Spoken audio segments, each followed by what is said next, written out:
Welcome to the V. Lenore Show.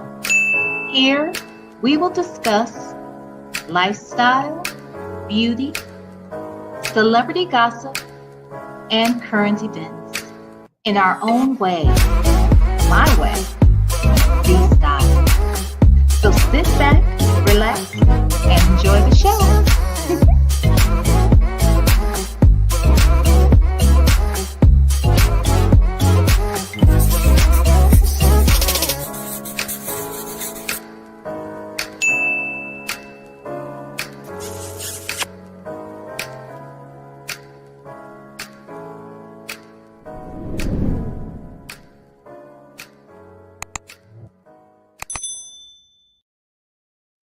Well, hello, lovers. How are y'all today? It's Saturday. How's everyone doing on this fine, beautiful Saturday? Well, it's beautiful here in Southern California. Okay, I don't know where you are, but it's pretty beautiful here. Um, but I hope no matter where you are and no matter what the weather looks like, baby, I hope your light is shining bright. That the sunshine in you, okay? It just illuminates everything that comes around you, baby. All right? Let the sunshine that lives in you shine bright. Okay? All right, on this here Saturday, I don't care if you in the middle of a thunderstorm, a snowstorm, a tropical storm. I don't give a damn what kind of storm you are going through. Let that sunshine on the inside of you, okay? Make that thing illuminate everything around you. Okay? All right. And let the church say amen and amen. Okay. All righty. I hope you guys are doing well. I'm doing okay. Did you hit the like button? Huh? Close the doors. Shit. Close the motherfucking doors. Did y'all hit the like button? Excuse me. I'm gonna need you to do it. Hit it. Hit it. Okay. Today we are drinking white cranberry strawberry. That is the drink of choice on today.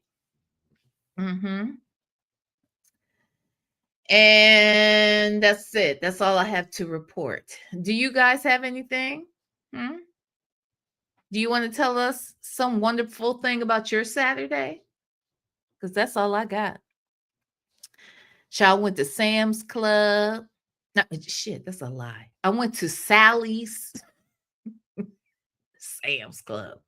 Sally, Sam, it doesn't matter. They were both in the same parking lot. They share the same parking lot, okay? I'm just saying they actually did, but I wasn't at Sam's. I was over at Sally's. Went to Sally's, went to the ATM, and stopped by the dispensary. And then I came home. That's it. That's all I did today. That's it. That's all. Okay. What'd y'all do? Huh? What'd y'all do? That's all I did. Let me see who's in here. Let's say hi. Hi, Leo lady. Hi. Hey, Chick-fil-A gal. Hey, Nestle Shackle Shuffle Walk of Shame. Hey, Granny the Great. Life ain't over. Minding business. Yes. Hey, Lexi the Law Nerd. Hello, Cat. Just Nikki. CW. Sonia's Mobile. Unistall. Coffee is brewing. No 54, positively SD, less smiles, yes. Sarah Colette, hi. It's the rocks. Libra lady, you see how it's real, Colette, you see how it's real, it's temperamental. Sometimes it's so sensitive. And other times I can whisper and it will pick it up. It's so sensitive. Then the next minute, you're loud and it doesn't even say anything. It's crazy. It's crazy. She's crazy. But hey, Colette. Hey, girl. Hmm. Yes, Miss Nisi. Another RV storm, April Shine. Another RV storm. Hey, Susie24. Hey, Irie Vibes. Hello. Hello, Bella. Hello, work in progress. Yes, Mary Willis. Yes, it's different. Uh-huh. Yeah. Yes, that's what I said, damn it. I had said it. I had said it. You heard what I said, damn it. Would you say you just got home from a high school graduation for your niece? Speaking. Oh, wait. Wait. How did that just happen?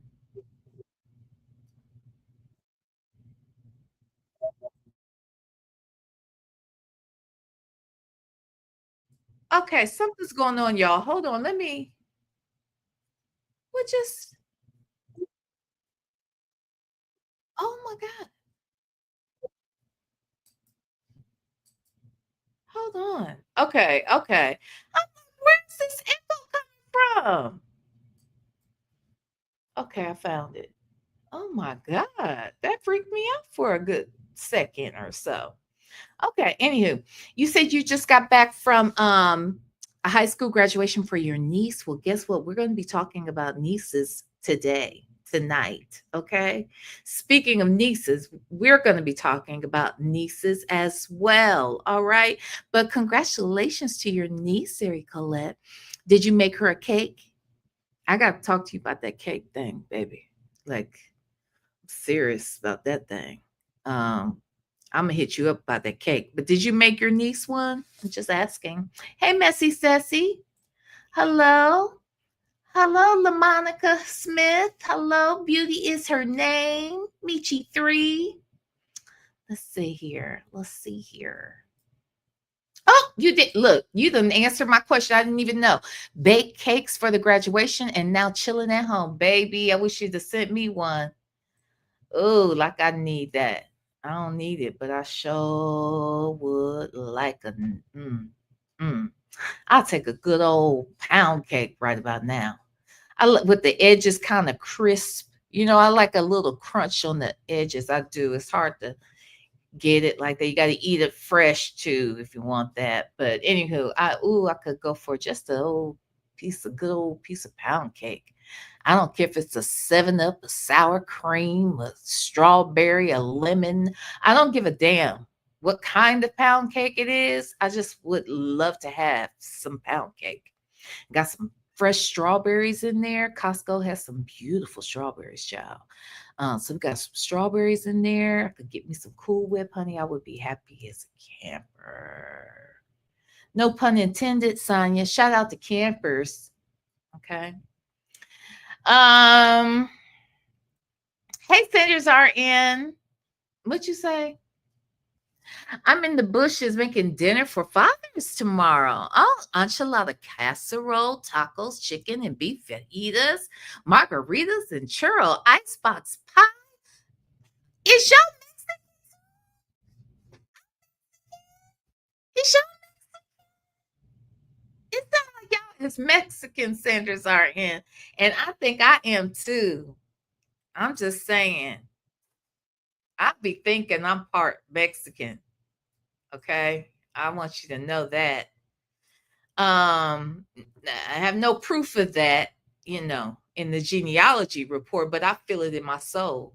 I feel it in my soul. Anyway, Sarah Calissa, everybody likes the crunch. Yes. Hmm. Yes, baby. Michi said, I like those to be gotta be crunchy. Yes, honey, gotta be a little crunchy around the ooh, yeah. But if it's like a couple days old, the crunch, as the days go, the less the crunch still can be good. But that first day, when it's fresh out the oven but still cooled off, yeah. Uh-huh. Yes, baby. Mm. Sarah Colette said, let me know when you're in Atlanta. I'll visit my daughter and I'll bake a fresh one for you. Ooh, don't say that. Mm, mm, mm, mm. Okay, well, let's keep our eye out on the damn court dates for Nesto's ass. Because he's kind of determining my travel schedule, it seems, on some level. You know what I mean? You feel me? You get me? You get me? Okay. Honey. Hey, pat that thing on June 9th. What you gonna say now? Pat that thing. You gonna keep your name as June 9th? Or we gonna get a new court date? You gonna pat it till then? What you gonna do about that thing? What you gonna do about that there thing? Huh? Hey, the woman he chose. Hey, CJ. Wait a minute. Okay, Sanders RN said, I'm Texan and my sister-in-law is Spanish. Okay, but none of y'all is Mexican. Is that what you're saying? She's Spanish, yet she's not Mexican. Okay, and I can get with that. I can get with that. Well, I am Mexican. I believe it. Okay, I'm very, very, very black. Don't get that ever. Don't ever get it fucked up. Okay. Now, don't get it effed up because there were some blacks in Mexico too. Let's not get it twisted. Okay. So I can be a black Mexican. I could be. It's very possible. You know what I mean? It's possible. I mean, I don't know. Okay. Maybe it's not very possible, but it's possible. I don't know. I don't know. Hey, black but not bitter. Um, but anyway, I digress.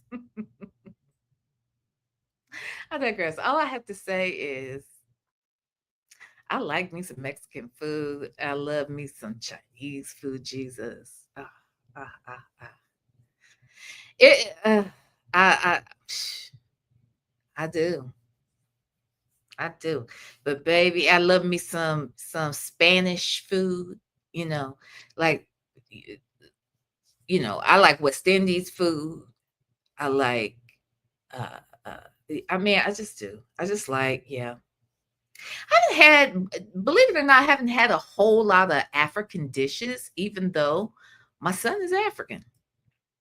You know that?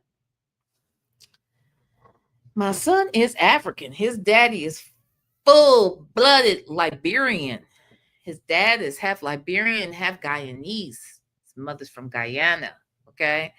So they eat a lot of some of the cuisine seems to be very similar, right? So then when I got married, because I didn't marry my son's father years later because we were young. Years later, when I did get married, my ex-husband, actually his dad was Liberian. Okay, shut the front door. Ain't that something? Ain't that something? So I say all that to say I've been around a lot of Africans, and you would have thought I would have had more African foods. Okay. You would have thought it. But I can only remember a couple, to be honest. But anyway. But who am I fooling? I love food. Okay. I love Italian food too. I just love food, I think. I think that's what it is. I think it's just that I love food. Mhm. So there you have it. Wait, what? I made a cold oven lemon pound cake. What's a cold oven lemon pound cake? What is that? Does that mean like it goes in the fridge? Wait, pat that thing on tonight says she gotta pat it forever. Oh no, don't say that. That's nasty. That is nasty. Look. Native Tribe Urban Media. Who want it tonight? Pull up. Ready. You pull up ready. Okay. I'm glad you here. Okay. Post up, nigga. Post up. All right.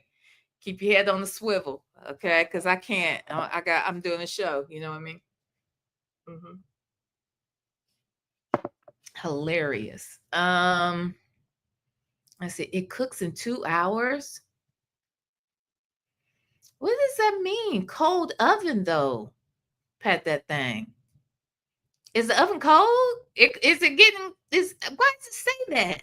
Why is it called that? Why they use that word cold in it? Huh? Tell me. Tell me. Okay, so look, y'all. Let's talk about last night, August lady. Okay, let's talk about it. Let's talk about what had happened. So the folks came over here. They ganged up on me, child. Okay, they just ganged up on me, honey. They took me and they drugged me across the railroad tracks and then back again. Mm-hmm. Mm-hmm. Honey, they came in hot. They came in hot for that ass. All right, they didn't like how dare ask them damn questions. What the hell is wrong with me? Mm-mm. Wait, what you say? Wait. Work in progress. Feeling, are you okay? It's been 16 minutes with no cuss words. You good? I said cuss words. I haven't.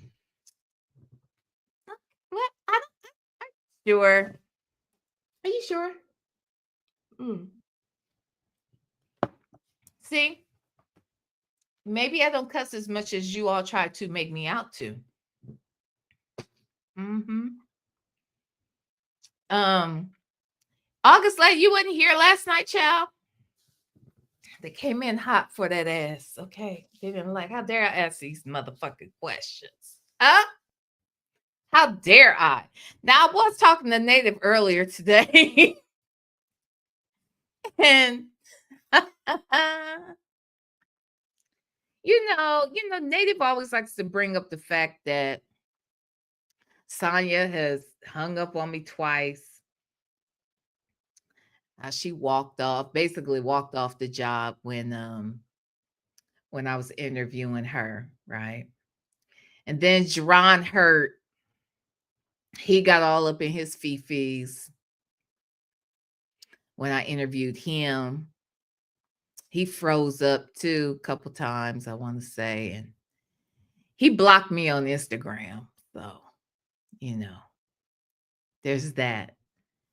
And then here comes here comes a Christian and Jennifer and them. And if y'all was paying attention, Christian, he got up and walked off too. He didn't even say bye. Both of them sat down and wouldn't even say hello. They didn't. Neither one of them said hello. I had to slow their ass down to speak. Nigga, you don't just walk up in somebody's house and not speak. Shit. Okay. I mean, technically, it was their house that they were in. But nevertheless, you was over here on my platform, and I think you should at least speak to my ass. Shit. The fuck? You just sat down and just started talking. Just talking. And so I was telling Native, I said, what is? I was like, it seems I have that effect on people. They get up and leave. Why keep making these people mad, y'all, during the interview? I interviewed many people before Sonya, and they never walked off. They never got mad. None of them. Mm-mm. I mean, I'm talking about more relevant people. I'm talking about people with real careers and track records and accomplishments and shit. People who are really famous, people who are quite accomplished. Those kind of people. And not near one of those people got mad and stormed off from the internet away from my damn interview. Not one of them. Okay? None of them. So I can't explain it. I don't know. I don't know what was going on, what was in the water. I don't know what. But I want us to go back over a few parts of it, honey. This could be a breakdown that we keep breaking down because we might not get all the way through this breakdown because there's some other shit that I want us to look at. Okay? Some other shit I want us to watch. Okay? Together. Okay, based upon what we heard last night. Okay. Now, first and foremost, I happen to I happen to see let me share my screen. I happen to be over on Instagram, and a post came up because I thought there's somebody I follow over there. What's it called? Uh,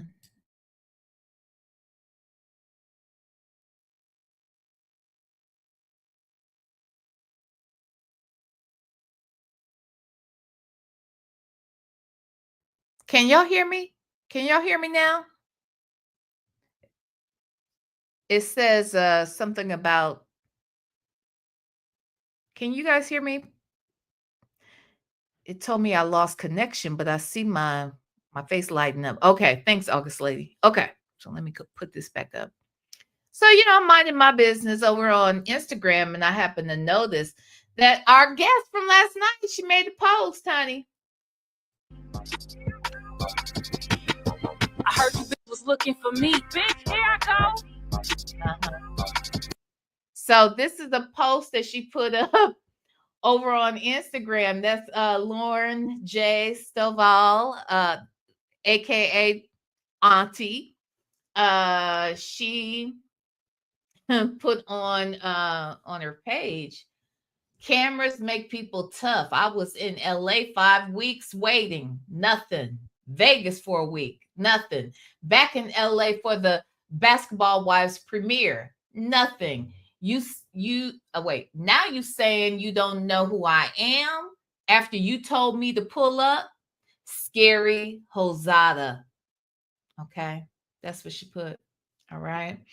And what she did was she highlighted on the left side is a text, not a text chain, but it was a previous Instagram post. I actually posted it last night.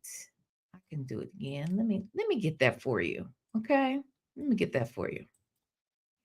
Okay, so it's really this. Hold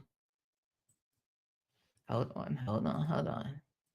So this is a post. This was some comments under a post on Evelyn's page. Okay.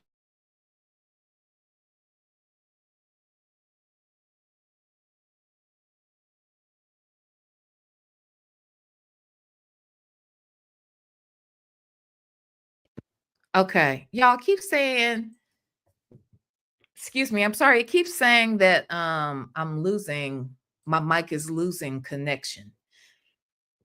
So forgive me. I hope you guys can hear me. It looks like the sound is back. Okay, so Evelyn made a post and was making some subliminal comments pertaining to Jen, okay, on her page. I don't know what that post is, but this is a screenshot of the comments under that post. So Monty Man is the person who is a friend. It was a mutual friend that Jen and Christian both had, and that's who introduced them. Okay. I think his name is Armani, but he goes by Monty Man here on Instagram. And so up under whatever that post was that Evelyn had, he put, "Why don't you tag her? Stop with the subs." And then Auntie Lauren, that is, said, "Imani, because she's full of it. That's why." No, she's full of shit. That's why. Okay. And then Simone, attorney Simone Redwine, aka Girl Is That Legal, she drops down in those same comments and says, "Auntie, now why you being mean? You're too pretty to be mean. Your favorite niece." Okay. So Simone is mocking her and calling herself uh, uh, Auntie's niece. Then Evelyn Lozada comes behind all of that, tags Lauren and says, just tell your fake nephew to pay his victims and that poor woman who is on disability, UCUNT. Okay. And then she adds somebody else and says, I'll be in LA waiting for you if you want to pull up. And so at that point, that's when Lauren says she pulled up. Okay. So this is how this feud started. That's how the feud started. Okay. So that's what this post is that she has on um that she has over here on Instagram that she's playing.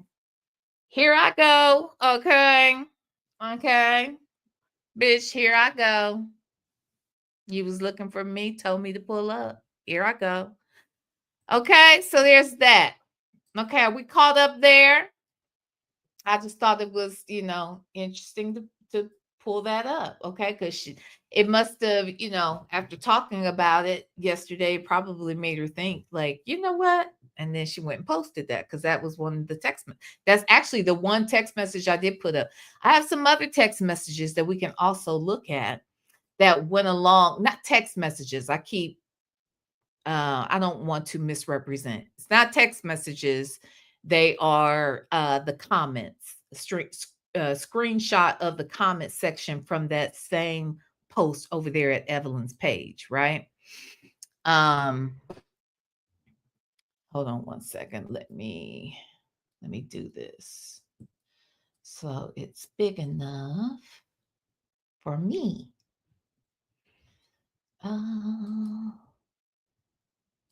There. Okay.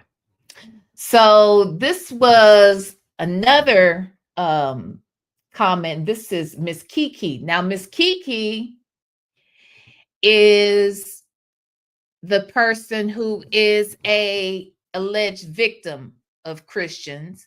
She is also the lady who says she is the cousin to Carl Crawford, right? Carl Crawford, who is the label owner. What's the name of that label? Is it called 300? Something like that. It's the label that Megan the Stallion, Erica Banks are both signed to. Carl, was a hundred, wasn't he like $150 million player in the baseball? So that's Evelyn's second child, her son, Leo, I think his name is. That is his father. Okay. And his father has this cousin allegedly named Kiki, who is also being represented by Simone, I believe. Okay. So Miss Kiki says, Evelyn, this is not what they want. Attorney Simone Redwine, do I need any legal paperwork to get my money back? Stay in your lane. So this is Kiki saying this to Auntie. Okay.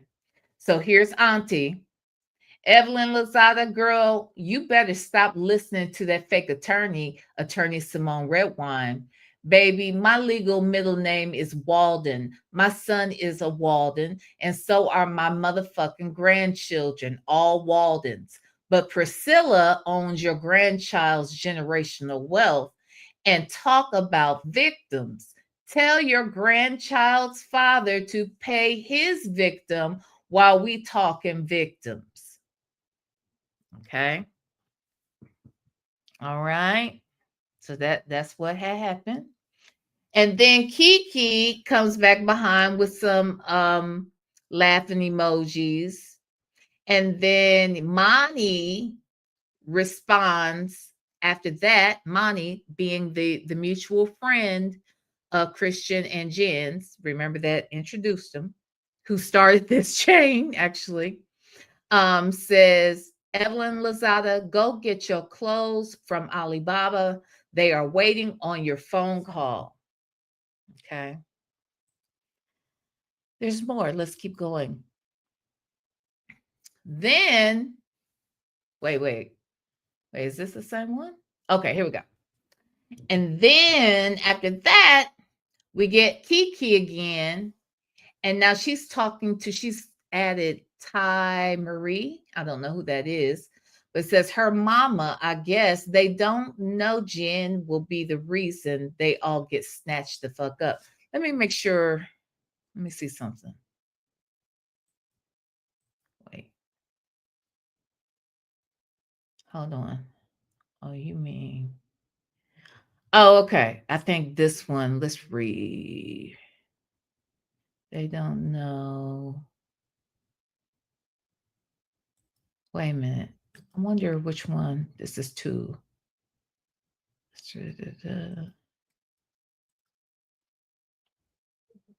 Hold on.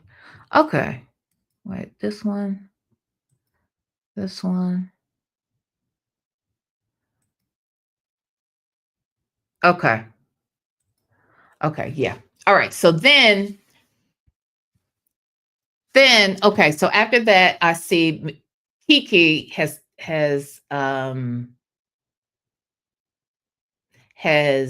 added Ty Marie. I'm not sure, but one of these might be off. No, no. Okay, we're good. We're good. Okay, so Ty Marie, she tags them and says, her mama, I guess, they don't know Jen will be the reason they all get snatched the fuck up.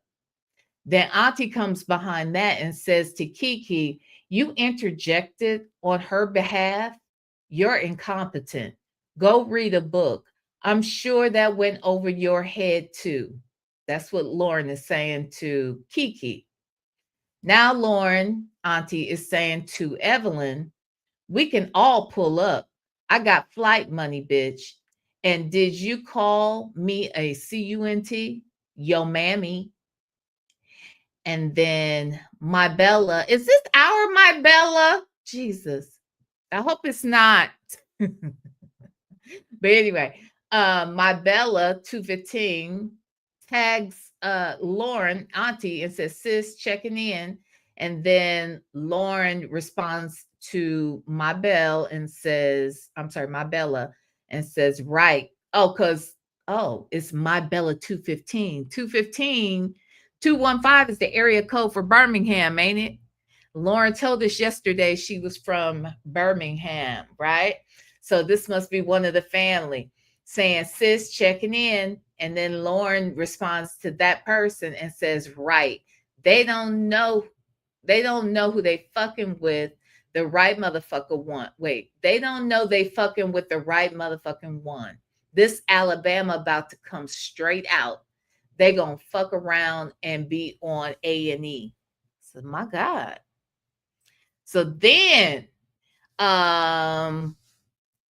Lauren then tags, no. I'm sorry. Then after that, that's when Evelyn Lozada responds to Auntie and says, Z's, like, you put me to sleep. We're shaking in our boots over here with a bunch of laughing emojis, right? And then Auntie responds back to Evelyn and says, we know you like calling people monkeys. I'm not OG. I really act a monkey. And so then after that, that's when Miss Alteria, who is one of the alleged victims that Simone is representing, and that who Jennifer sat down and said she's a whole crash out. That's this person right here, Miss Alteria. She tags Evelyn and does the laughing emojis. And then I can't see all of this last message below, but Auntie comes back and says, oh, you mean like the friend you was to Tiffany? Who needs friends like you? Jealous and devious. I want friends like Priscilla Rainey's. Her friends are definitely something. So Priscilla Rainey, and I can't see the rest of the message, but just so you know, Priscilla Rainey is the young lady who sued the game for SA. Okay. And again, and can I just say this too? I'm so surprised that people, attorneys, in fact, and not just one, I mean multiple attorneys, uh during the basically, oh God, it just bugged me. Anyway, we're talking about SA, right? And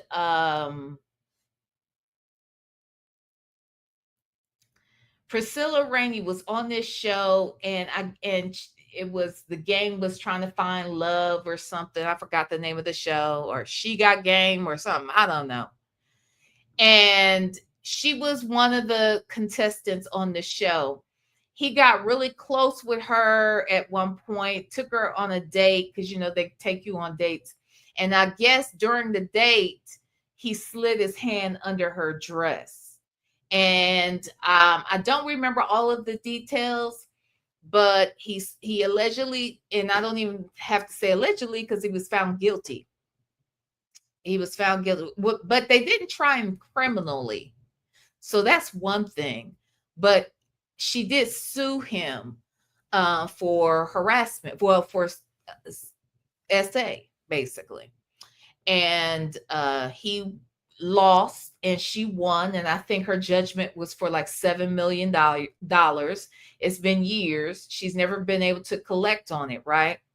So Priscilla Rainey is the person who won and won that show and won. Well, I'm sorry, she didn't win the show, but she, because that show was only one season.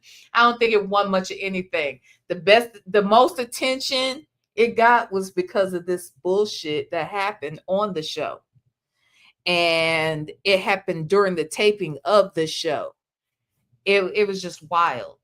So nevertheless, she won her case after that, and he's just been dodging her ever since. So that's who Auntie is making mention of. Another reason why she keeps mentioning her, and mentioning the game, and mentioning Priscilla Rainey and all of that, is because, oh, and Tiffany. Tiffany was the longtime love interest of the game for many years, who is the mother of two of his children. She was older than the game, and but they had a lot of love, it seemed, and they had two children together. And now Evelyn, her daughter, is dating him, or did date him, and has a baby by him.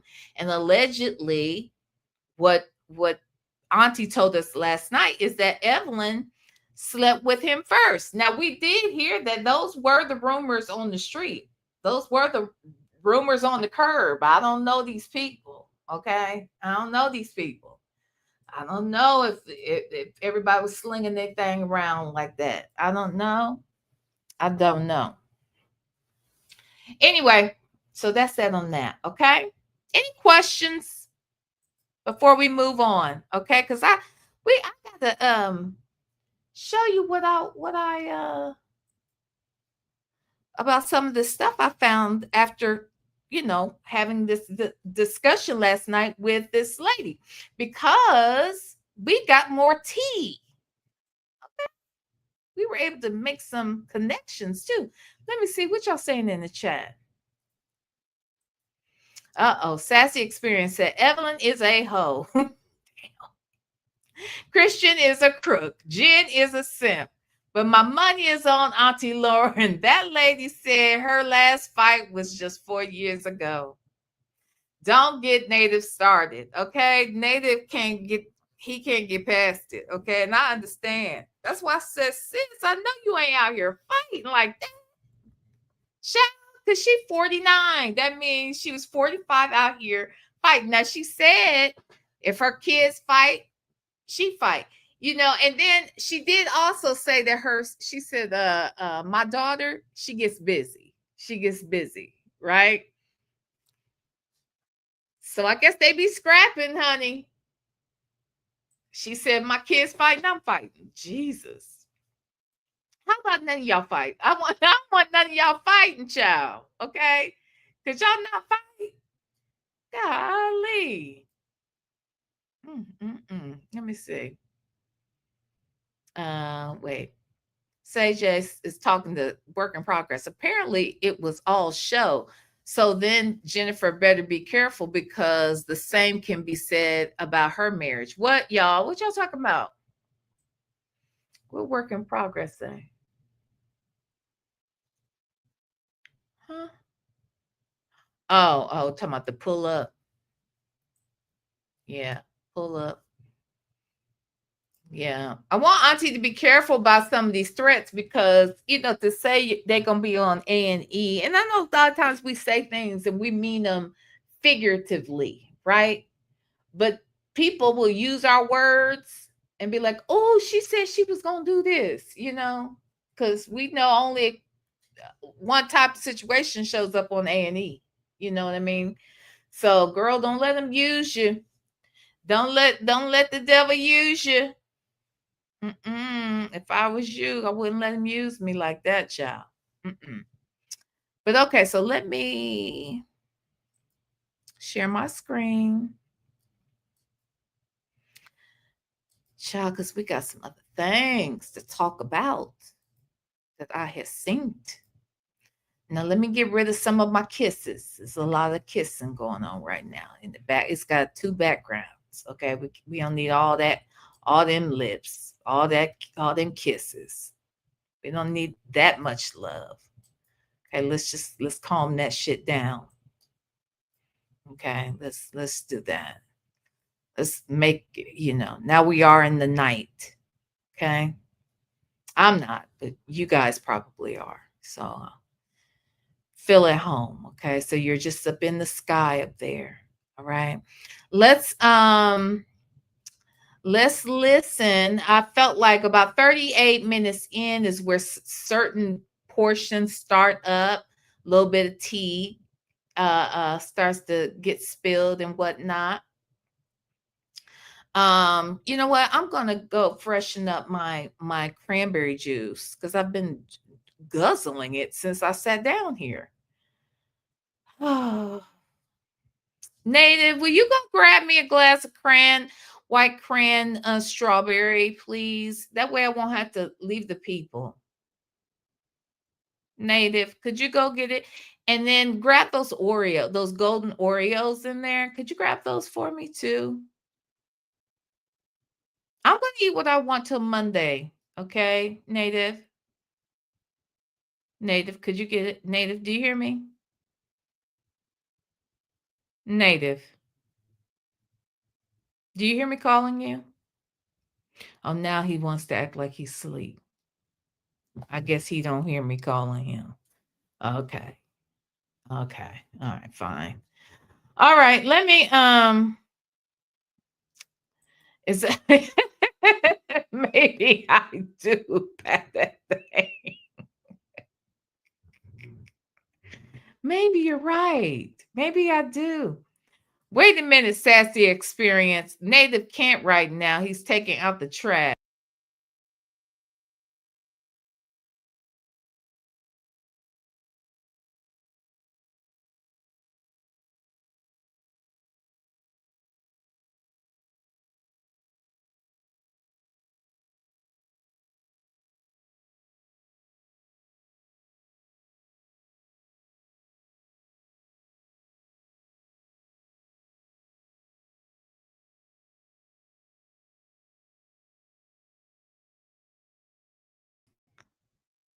Dang. Can y'all hear me now?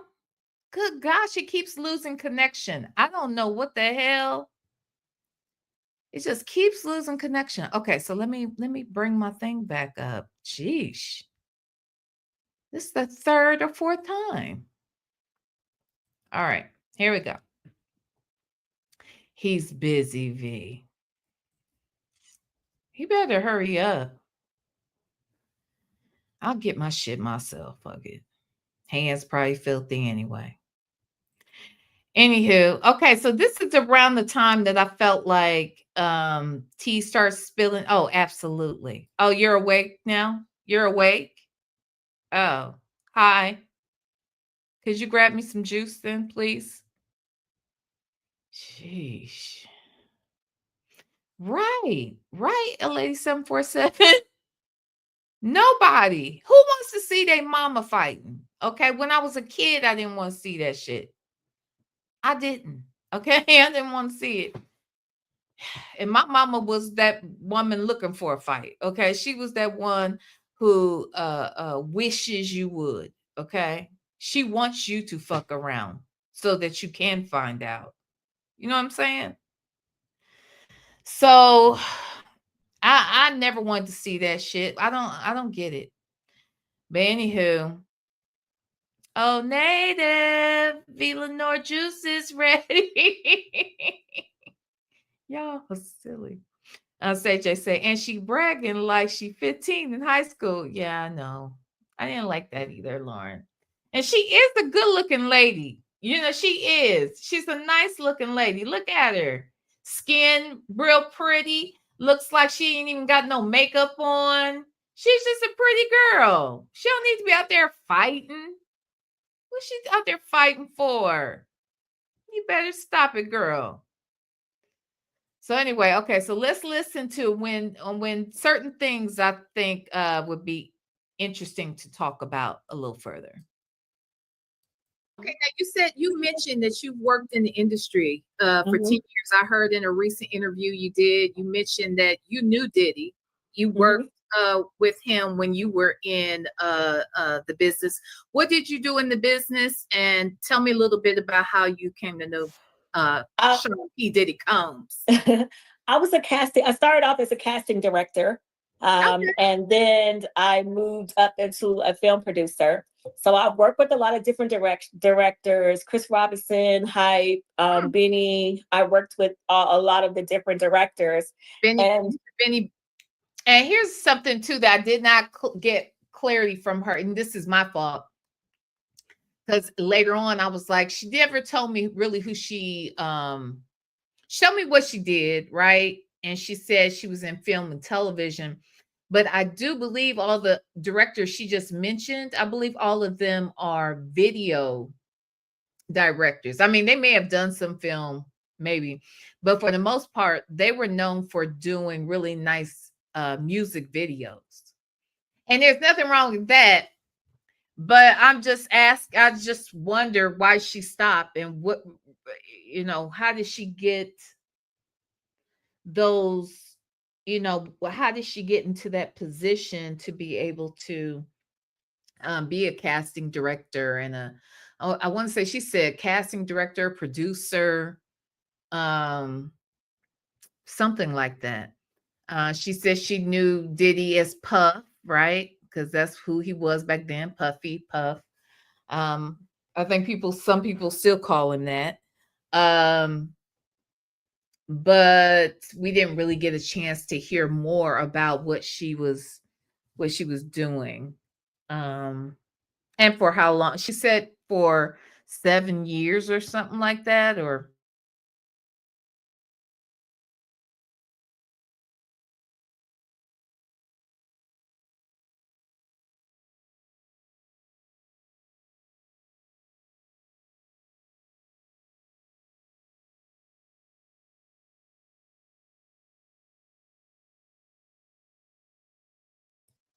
native. I don't want to hear nothing. I don't say nothing, okay? Just don't say nothing. I don't know what the hell's going on, but I don't want to hear shit. Okay, native, don't say shit about StreamYard. I don't have time to have this discussion with you right now. Okay. I feel it in my bones. You're gonna have something to say. I don't know why it keeps losing connection. I don't know why I'm just talking, I'm not touching anything, and I don't know why StreamYard keeps losing connection to my mic, which is causing me to have to leave and come back. Native, shut your fucking mouth. I don't want to hear anything you have to fucking say. Okay? Because you get on my fucking nerves. I don't want to hear it. I don't want to hear it, native. Native. Don't say one thing to me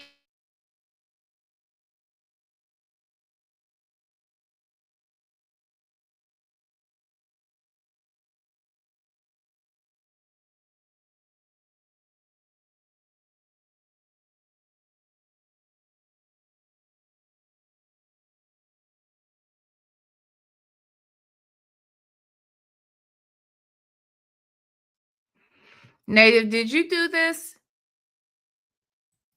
Native, are you messing with my damn computer now? Did you do this? Native?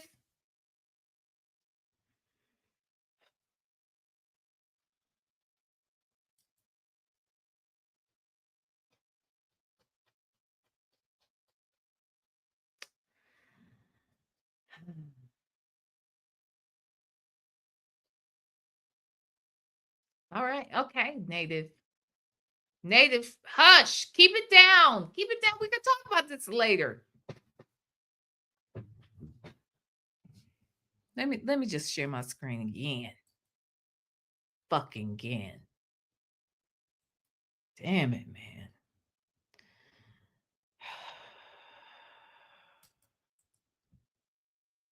Let's just listen. Let's just listen. Medina? Boom. Benny Okay, Boom. Benny Yeah, Boom. Benny. Yeah. Okay. Actually, Benny Boom's video was the first one I ever worked on. The I Need a Girl Part 2 in Miami. Okay. With I excuse me, because I call him Puff a lot because that's what I knew. She's a pretty lady, y'all. She's very pretty. Looks like she has beautiful skin. I don't want to see her out here fighting. Jesus. Yeah. Him and Loon and Genuine. That was actually the first video I ever worked on. Okay. And I met him then. So Christian's other aunt, she was Kim Porter's personal hairstylist. Yeah, I heard you say that too. Yes. How long was she her stylist? Up until her death, or? And yeah. Oh my goodness, really? It's a small world, ain't it? It's a small world. So Christian's mother's sister was Kim Porter's stylist up until her passing. But there's more. Keep listening. Yes. Mm-hmm. Wow. So she really does know them probably pretty well. And Christian's first cousin, my other niece who always talks about I don't play about them. She is the blogs. I'll just put it this way: she was the nanny. That she was never the nanny. Oh no, you froze again, Lauren. No. So what she's about to tell us is that her niece, Christian's first cousin, whose last name is also Walden, was the nanny to Kim Porter up until her passing as well, and then continued on to work with Diddy and to work for Diddy as the babysitter / nanny, I guess, to those girls up until she got pregnant, and then she got fired. Okay, so then she filed a wrongful termination suit against Diddy. Had no idea. But let's listen. Oh no! This is getting good.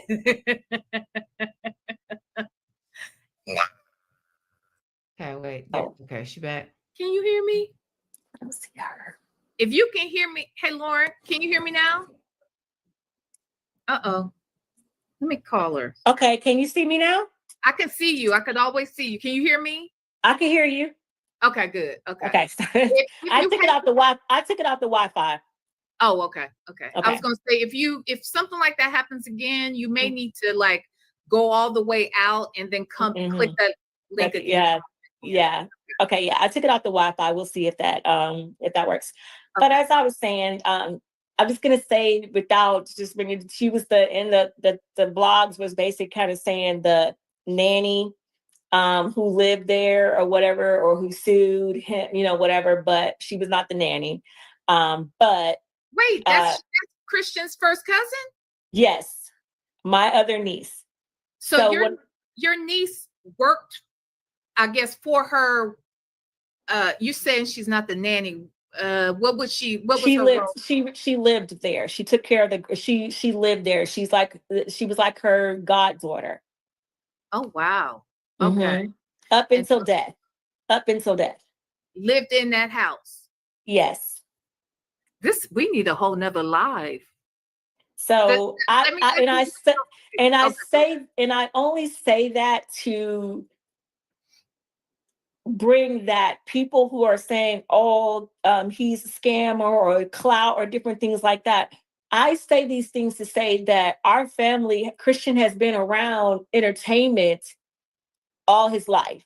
You know, he's been around certain things. His family has had a certain wealth and doing fine, where he was not just chasing, you know, people to manipulate them or to have them invest and do these type of things like that. He just has been around. These things are not new to him, you know, because he. Okay, I'm gonna stop it there for a second. Let me unshare this. So I had to go looking up some stuff, child. And I can't find the other video from earlier that I was looking at, but I'm gonna take a chance and play this one from Law and Crime. Um uh uh Moderators, if you don't mind, if you have the Copyright Act, the Fair Use Act disclaimer, if you wouldn't mind putting that in the chat. I'm going to put it up here. I don't want no smoke from Law and Crime, but I don't want no smoke. I will definitely link this video in the description. And just so we're clear, under Section 107 of the Copyright Act of 1976, allowances made for fair use for purposes of criticism, comment, news reporting, teaching, scholarship, education, and research. Ladies and gentlemen, you are about to meet Christian's first cousin, Raven Walden. Okay, let's listen. Sean Diddy Combs has one less lawsuit to worry about. His former nanny has dropped her wrongful termination suit against him. We're going to break down what this woman alleged as the music mogul juggles multiple civil actions all at once. Welcome to Sidebar, presented by Law and Crime. I'm Jesse Weber. Pretty girl. Can you believe that? So this young lady is Christian's first cousin. My. Okay, let's listen, y'all.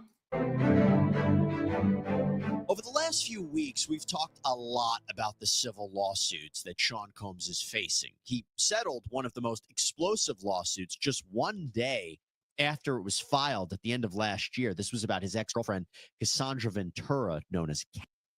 Okay, I'm going to go grab my juice, but I'll be right back, y'all. Cassie. She had accused him of abuse, assault, even sex trafficking. But again, that lawsuit was settled the day after. Having said that, since then, Combs has faced a lot more legal trouble. There was another lawsuit that was filed after the Ventura one, where a woman named Joy Dickerson Neal claimed that Combs drugged and sexually assaulted her when she was in college back in 1991. She alleged Combs filmed the rape, shared the video with others as a form of revenge porn. Combs denied the allegations. Then there was another lawsuit from an unidentified woman who claimed that Combs and singer-songwriter Aaron Hall raped her 30 years ago. Once again, Combs' attorneys released a statement calling the story fabricated. Then we fast forward to February when another bombshell filing came out, this one from Rodney Jones, a music producer known as Little Rod Jones, who worked with Combs on his latest album for nearly a year. In that lawsuit and the subsequent amended filings, he named Combs, his sons Justin and Christian, actor Cuba Gooding Jr., several record label executives as having participated in illegal activities. This includes drug use, sexual assault, sex with underage girls, sex trafficking, and a lot more. So all of these allegations. Okay, now let me say this real quick.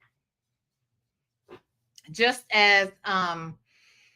because he just kind of gave a overview of all the things we were hearing about Diddy since the Cassie lawsuit dropped.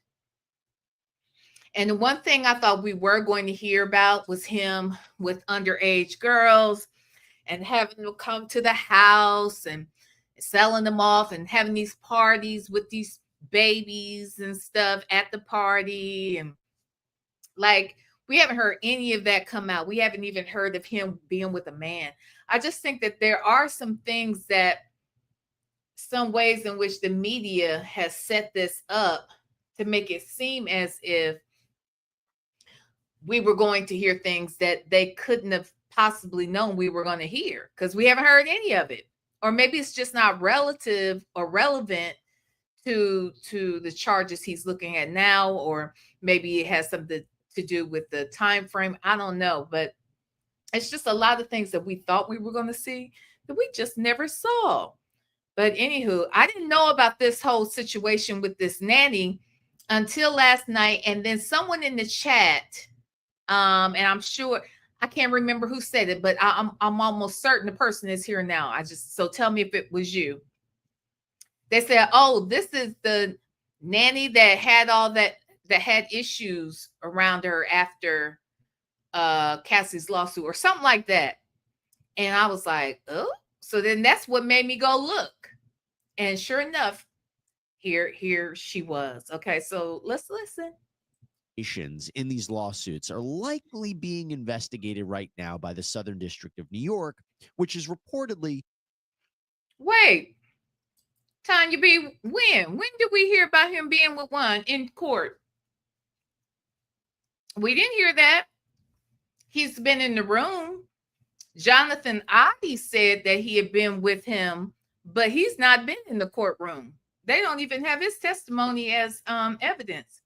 So who said it? We know that nasty shit he does with the woman after the guy does whatever he does, but I don't know. Remind me, Tanya B. Remind me. Maybe I missed it, honey. But I want to know, what man was that? Okay, let's look. Looking into a sex trafficking operation. I say that because two of Combs' homes, one in Miami and one in Los Angeles, as we know, were raided on March 25th, but neither Combs nor either of his sons, nor really anybody in his orbit, has been arrested or charged in connection with that operation. Yes, one of his associates was arrested for drug possession, but again, that's not tied to the overall sex trafficking investigation. Okay, with all that in mind, now we have this new update for you. And the new update is that a lawsuit that was filed against Combs several years ago doesn't seem to be a problem for him anymore. This was originally filed with the plaintiff's identity being kept anonymous, but then she revealed herself. Come to learn that this plaintiff is Raven Wales Walden. She's very pretty. Look at this girl. She's so pretty. Tanya B said that Jane Doe said she would let them have a time alone. Really? Well, I will say that I honestly didn't listen to everything pertaining to Jane Doe. I think the last day and a half of her testimony I missed. So, okay. But so she suggested that them having a long time meant they were doing the do? Wait. Jane Doe said that he must want to be with him. Yeah, see, this is the thing. I don't think any of these women, I do not recall any of these women being able to substantiate the fact, or say that they can substantiate the fact that he was with men. But they guessed that he must like men with men because of what he likes to do when she's with the man, and most specifically what he likes to do when she's done. Just Anywho, okay, let's listen, y'all. Let's listen. Behind the complaint. Now, Wales Walden worked as a nanny for Combs' twin girls after the death of their mother, model Kim Porter. Wales Walden sued Combs, as I said, back in 2022, and she was alleging that she was fired because she got pregnant outside of marriage. Let me explain. According to an amended complaint from April of 2023, Wales Walden was a, quote, niece-like figure to Porter. While some have interpreted that to mean that the two were related, that is actually not the case. But Wales Walden did post frequently about Porter on her Instagram page, calling her a mentor, an auntie, and she sued Combs Enterprises LLC, and 3 other companies in Los Angeles Superior Court, alleging retaliation and state labor code violations. Now, she claims that starting in September of 2018, she worked as Porter's personal assistant and that she helped Porter with projects and also helped take care of her twins, Jesse and Delilah, who were. Now, let me say this. When I listen to this, it sounds like we know that Kim passed away in November of 2018. It sounds like this young lady was only with her for that year.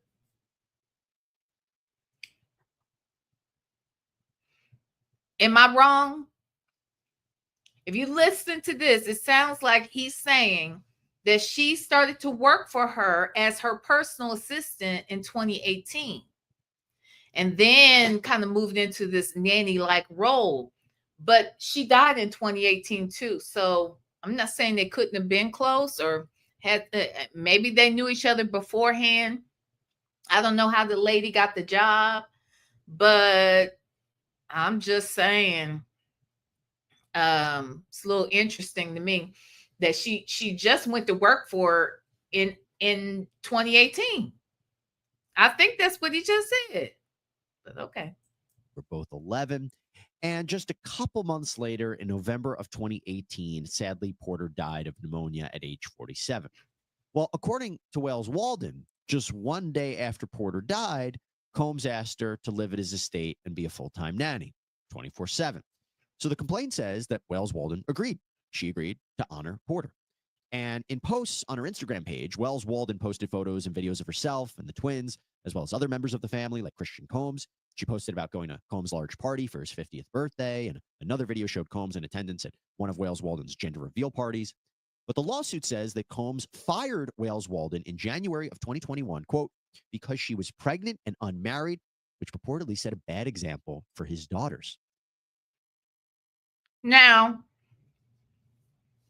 I know he playing. If that's a fact, if he excluded that girl and fired that girl because she got pregnant, talking about she wouldn't be a good role model, why didn't you make their mama a good role model? I said it. What then? Their mama must not have been a good role model because she had more than one kid out of wedlock. And nigga, have you ever been married? You ain't never married nobody. You didn't have babies all across the from sea to shining sea. So I mean, come on now. Is we serious right now? Is you okay? Is you cool? Because baby, you sound cray-cray to me. Talking about she wouldn't make them a good role model, but he does. How about when you had them 18-year-old girls sitting up in the courtroom when they heard about the nasty shit you was doing with Cassie, and you thought it was more important to have them there than to save them from the trauma they'll never be able to unhear and get out of their head. Like, make it make sense. But anyway, okay, let's listen. She says that she approached Combs about taking maternity leave, and he was, quote, infuriated, firing her around the time that she was supposed to take that leave. She alleged that when Combs was told of this maternity leave, he yelled, cussed, refused to fulfill his promise of ensuring that she and her son have access to, quote, the best health and dental insurance and to help with her medical bills. And she claimed that this was wrongful termination. And as a result of this wrongful termination, she claims that she suffered, quote, intangible loss of employment-related opportunities and damage to her professional reputation and emotional distress. By the way, while the allegations against Diddy are just that, allegations, he hasn't been found civilly liable, he hasn't been arrested, he hasn't been criminally charged. What the story does make you think about, at the very least, is how well do you know the people around you, right? It is very scary to process that for a second. Well, let me talk to you about truthfinder.com. They are a great sponsor of ours that can provide actual safety for our listeners and viewers here on site. Hold on. The woman you chose said, with how many children? You mean how many children did Kim have? Kim had 4 kids, and all 4 of them were born out of Well, I take that back. Was Christian, not Christian, was Quincy born out of wedlock? I know that she was married to I'll be sure, but I don't know if she was married when he was born. But at least she did get married to somebody. Okay. And I didn't even know that till recently that they were actually married.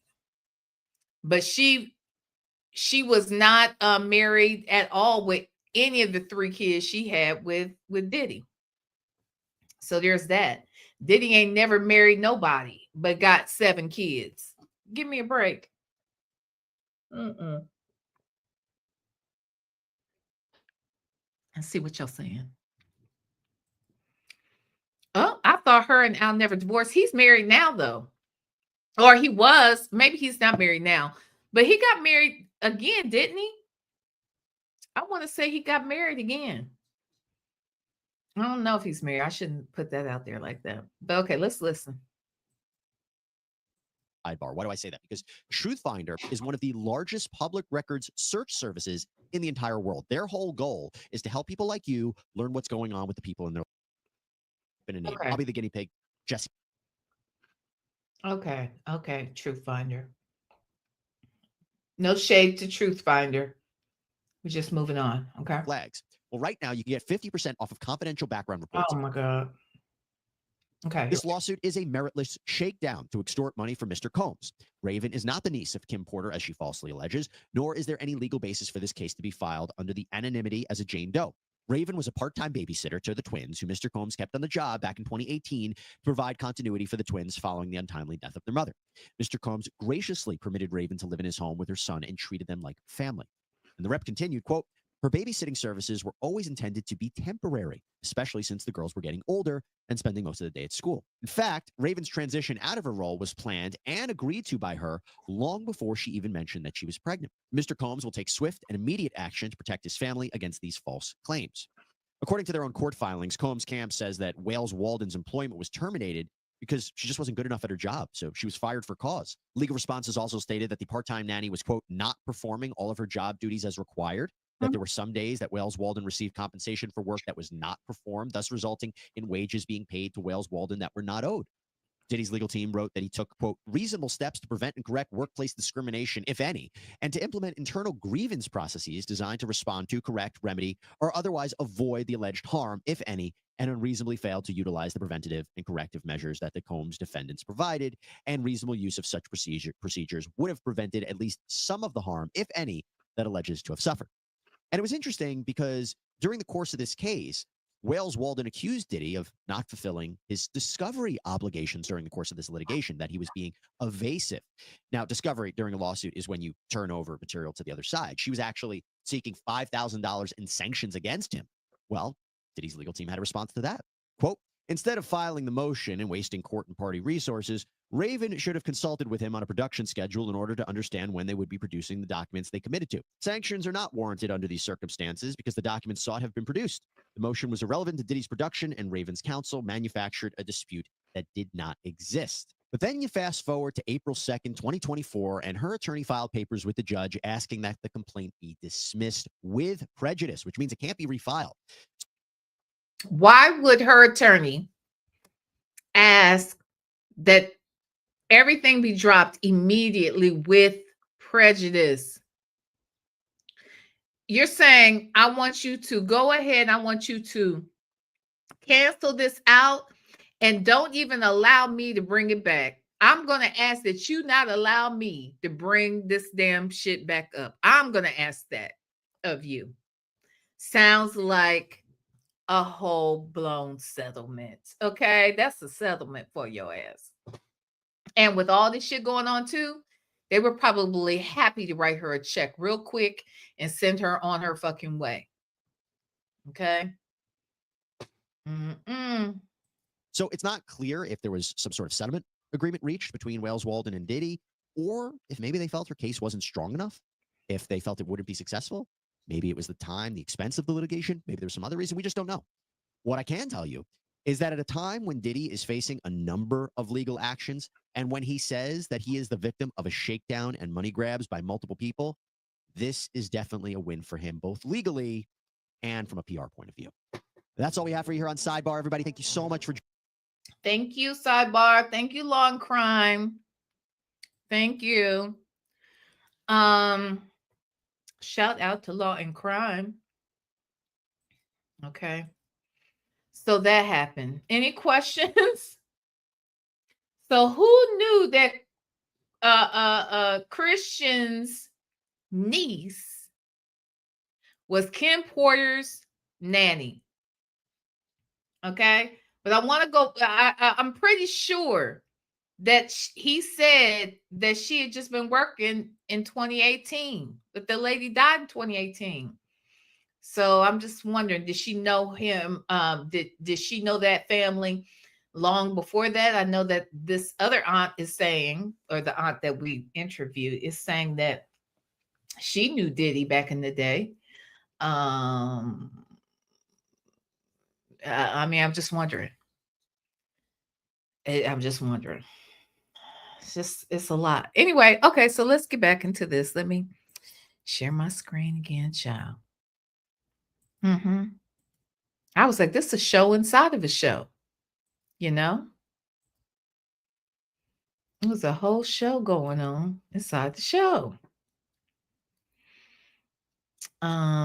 Stormy said Diddy was allegedly under the influence 99% of the time. How would Diddy know what Raven did or not do? Because he also had listening devices everywhere. Remember, they found 250 cameras and devices all over his house. We also know that, it is alleged that he had listening devices all up and through Kim Porter's house as well.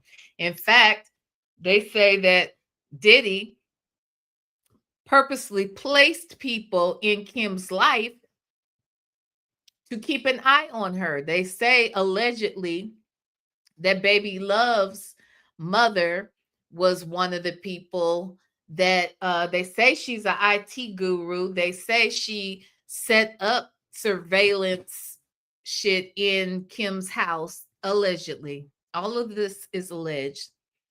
I mean, now we know that he knows this young lady. We know that she was just there in 2018. I'm just saying, it's a very interesting connection to make. Very interesting. Okay, so let's listen a little further. He's been around this all of his life. Let me ask you this real quick. Again, I'm just gonna ask it because you brought it up. Does your niece feel, this is kind of off subject, does she feel that Kim Porter's passing was suspicious? I don't ask her. I don't ask her, no, because. Do you think that's odd?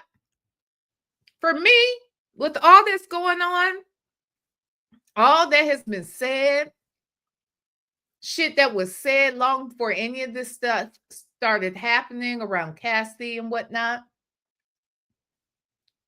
Your niece works for her and you never asked. I just think that's interesting that she never asked. Huh. I would ask. This whole situation was traumatic enough for her. Okay. So I don't ask her as her aunt. And she and I, same way, have had a very close special relationship, just like Christian and I, ever since they were young, and I don't even ask. She is one of my first questions. Yeah, I just, because I know, because it's traumatic for her. Things have, she really grieved. I'm like, she really went through it and she grieved. So therefore, I don't, same way I'm very protective over her feelings as well, too. Yeah. Mm-hmm. What about, does she still talk to the girls at least? She's still in relationship with the family? Yeah. I would, I have to decline to answer that one. Okay. Well, why do you think she couldn't answer that question? Is it that she has talked to the girls, but they're not allowed to talk to her? So they're sneaking to talk to each other? Why I wonder why that is a trick question. That's the only thing I can think of.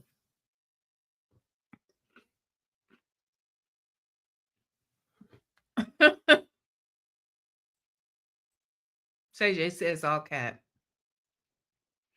I just don't know what the only thing I can think of as a reason why she would feel uncomfortable answering that question is if they are not supposed to be talking, but they are talking.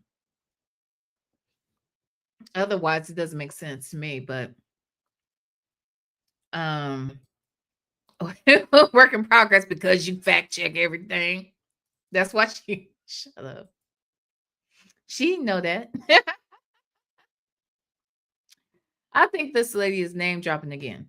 But she's telling it, but obviously that's her, that is the niece. Her name is Walden. That's the niece. I mean, child, I'm just saying. I don't think she knows as much as she's trying to make it appear. Okay. Bella says the Combs don't fool with her. Oh, the Combs don't fool with her. That's why. You talking about that the niece? Either she doesn't know or it's a no. You think so? If she sued Diddy. So it sounds like she sued Diddy. And it also says she withdrew the filing and asked that they dismiss it with prejudice. Like, who does it? I didn't know I just didn't know that people go in there and say, hey, I want you to dismiss my lawsuit and don't let me bring this shit back up. Don't let me. That's interesting. So that makes me think she got a settlement. For sure. They said that he was out here handing out money, trying to hush people up before this damn trial started. So I'm just saying.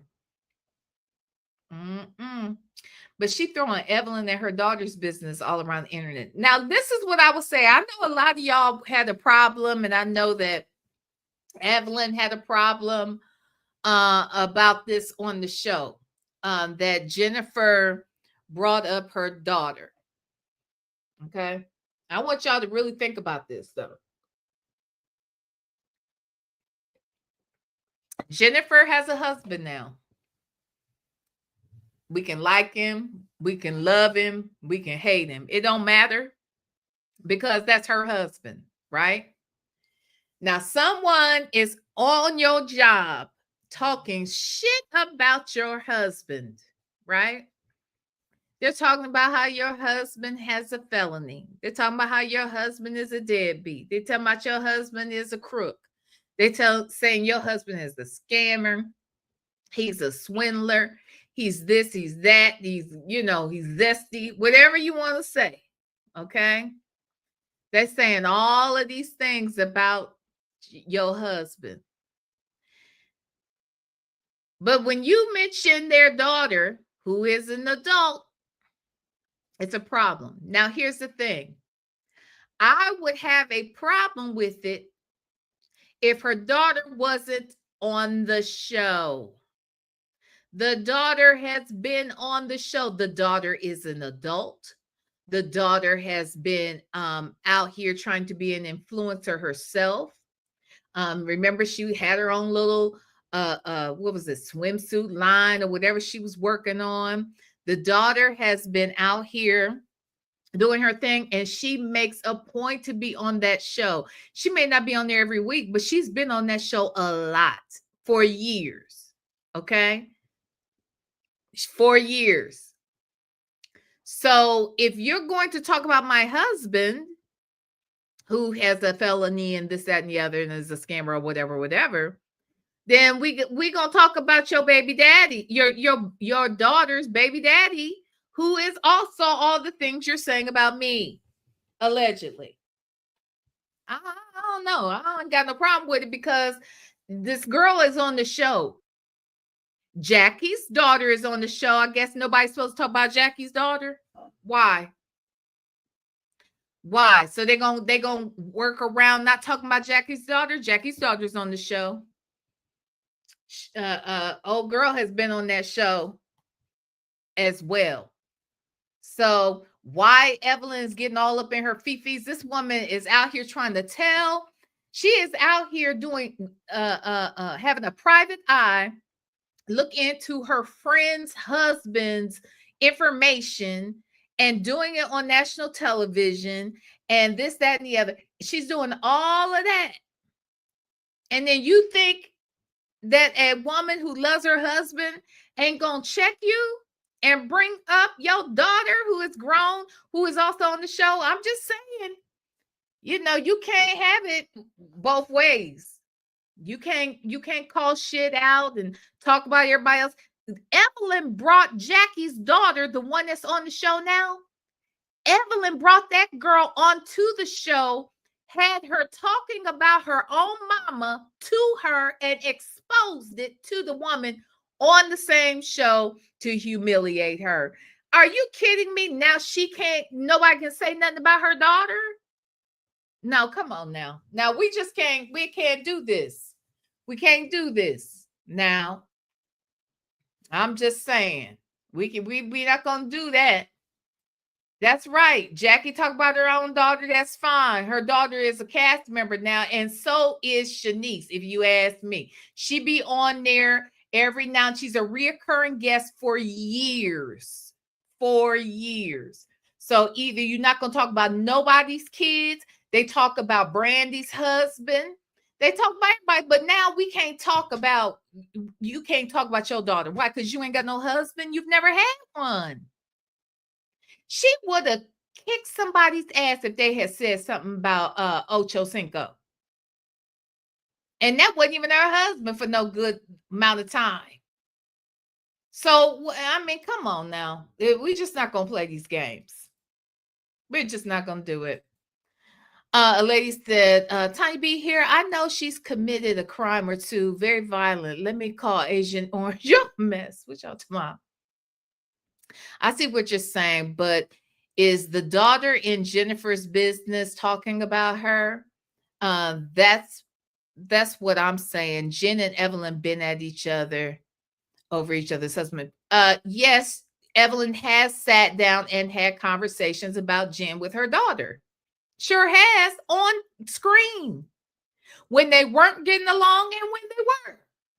So to answer your question, yes, she does have her daughter in their business. She sure does. Yep, she's full of shit. She every time just somebody touched something close to her, then she gets into tears and she has the tremble voice. She gets into it.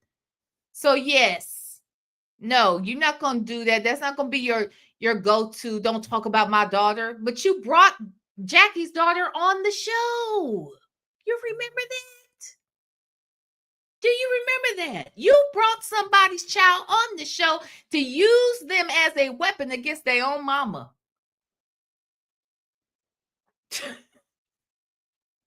Girl, no. She sure did. Evelyn doesn't color in the lines. No, she doesn't. So you can't play that game. You know what I'm saying? I remember that was a long time ago. Don't matter, it happened. Okay, it happened. Shit, it was a long time ago. Eric threw that water in Jen's face, but that nigga would never look the same to me ever again. I would never want to see him ever, never, ever. You understand? It wouldn't matter if it was 20 years from now.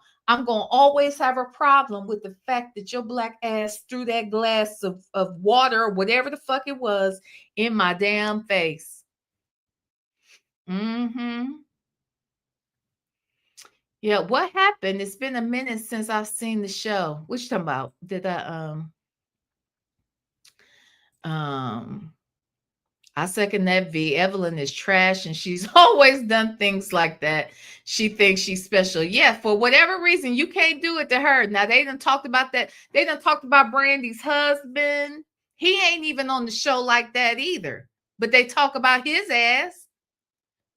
I just don't. I want to know who made the rules and how come all the rules don't apply to everybody? That's the question. That's the question. One thing about Evelyn, she gonna always do or say something to make you want to drag her ass to hell. What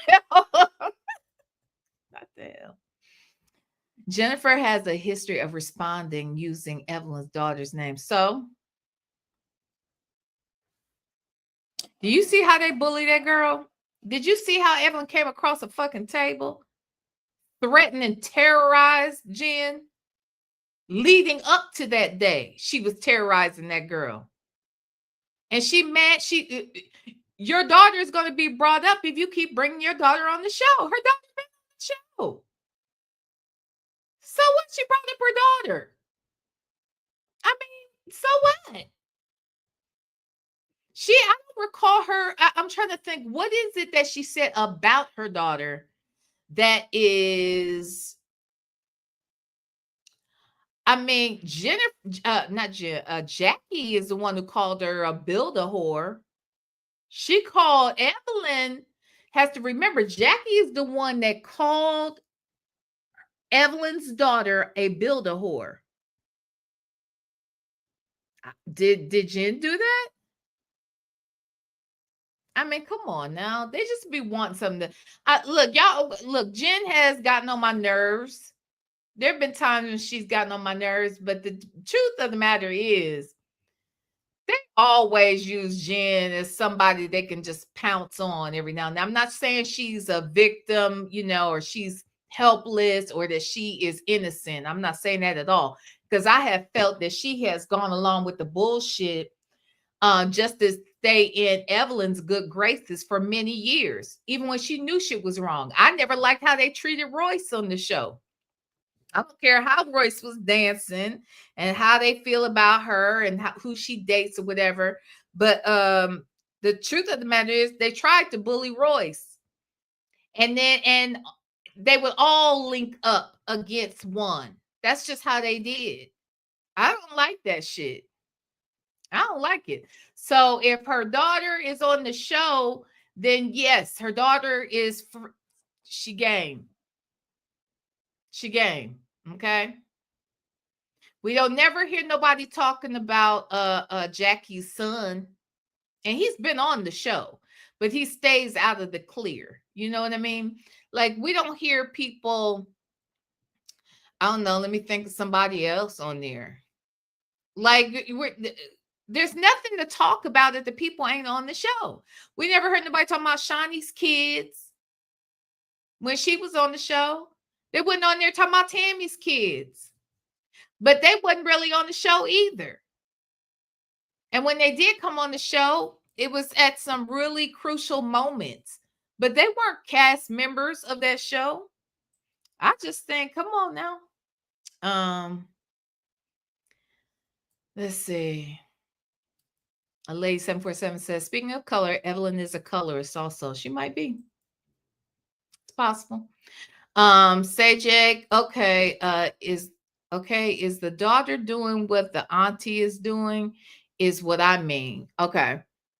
I'm just trying to get clarification. If Shanice doing the back and forth, or is Shanice is not participating at all. But let's be clear. If the very person who is doing all this investigating into my business, I'll just be honest. Okay, this is my friend, right? We just friends. Me and this girl, we friends. We've been friends for years, okay? She ain't got no man. I got a man. In fact, I got a whole husband. At least I got a fiance, if nothing else at this point, right? But now I got a husband. But you ain't got nobody, okay, that we know of, allegedly, all right? But you got all this time and you're doing all this investigative work to dig into my man's information. However, your daughter just had a baby by a man you slept with allegedly, and who's 20 years older than her. Shit, I don't know. He's older than her, significantly older than her, who is also a felon, who is also just lost his home because Priscilla Rainey came and is collecting what is owed to her. I would say you might want to pay more attention to what's going over there at your house, because that's your grandbaby's daddy. You should be more concerned about your grandbaby's daddy than my husband. So I get it. I'd say it too. I'm sorry. I would say it too. We ain't talking about no babies. I would say it too. You in my business, baby? Have you done all the checking you need to do with your grandbaby's daddy? You know, you already checked out his peen. Can you check out, see if everything's going to be okay financially from the bank? Because we know you know that the peen work. I guess that's how.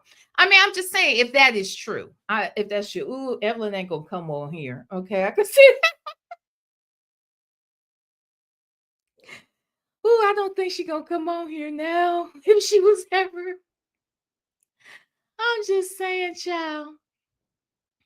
Oh, he met CJ said Jennifer threw water in his face first. Did you see the force by which he didn't throw that water in her face? He literally, I don't even know how it was. He violently threw that. She lucky that glass didn't hit her in her nose. Like he was very aggressive with it.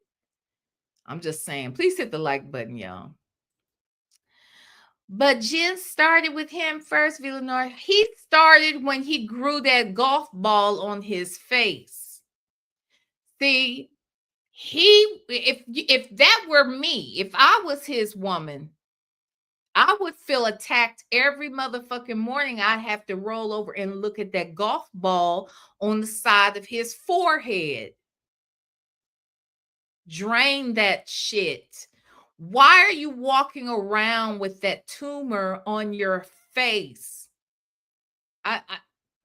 So as far as I'm concerned, he started it. He started it.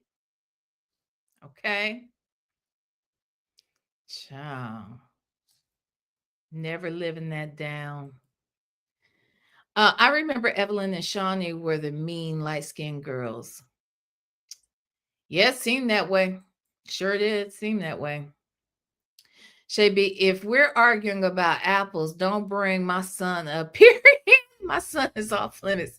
Don't bring your son on the show, child. Don't bring your son on the show. Because if your son is on the show, he content. You see what I'm saying? Keep them off the show. That's all she got to do. That's all she got to do. 80% sea moss. I haven't watched since OG's last episode. I get it. Sassy Experience says, I would say the daughter was off limits if Evelyn wasn't the type to play those types of dirty games herself, but she does. So here we are. She brought Jackie's daughter on, had a private meeting, filmed it. That girl was sharing intimate details about Jackie's life with Evelyn. And Evelyn was taking that information to come out and humiliate Jackie with it. And y'all don't want somebody to bring up her daughter. Give me a fucking break. Okay? And that girl was she wasn't even 21 at the time. I think she was over 18, but she wasn't 21. She was young. And Jackie is the type of mother you're going to have problems with. So here you got this girl who probably her mom gets on her nerves all the damn time anyway. And then here comes somebody who's your mom's enemy. She had no business talking to Evelyn, but Evelyn had no business approaching her. But somebody's supposed to care about her daughter. That's all I'm saying. You want her people to show her respect she never would show. Elay 747, because when the boss is your friend. Jen was part of that too until they turned on her. Yes, she was. She was. That's what I'm saying. No, I'm not taking Evelyn's side. I'm just saying, I'm just trying to figure stuff out because Royce was in that ass. Royce wasn't scared. Jennifer, Mary Willis said Jennifer had the worst pick in men's. Oh yeah, she doesn't pick them well. She doesn't pick them well. Not at all. What'd you say, Michi? Nothing but her daughter's baby daddy is a criminal. Yeah, and it's not really, she wasn't taking a dig at the girl. She was taking a dig at the nigga the girl had a baby with. Don't bring that. And now she's talking about, or don't talk about who my daughter is with. Okay, girl. Girl, and girl. Okay. Trying to make sure. Jen told lies. What you say, A? Jen told lies and talked about Evelyn when they were on a trip to Sean and lied. To Shawnee and lied about it, talking about her and the daughter a long time ago. Wait, talked about Evelyn. Jen told lies and talked about Evelyn when they were on a trip to Shawnee and lied about it, talking about her and the daughter long time. Yeah, but again, the daughter was on the show. Evelyn back then, long time ago, was around the same time that she brought Jackie's daughter on the show. Like, come on, y'all. The girl is a cast member at this point. Why she can't talk about cast members? That girl ain't got to be on that show. When has Shawnee's kids really been on this show? I'll wait.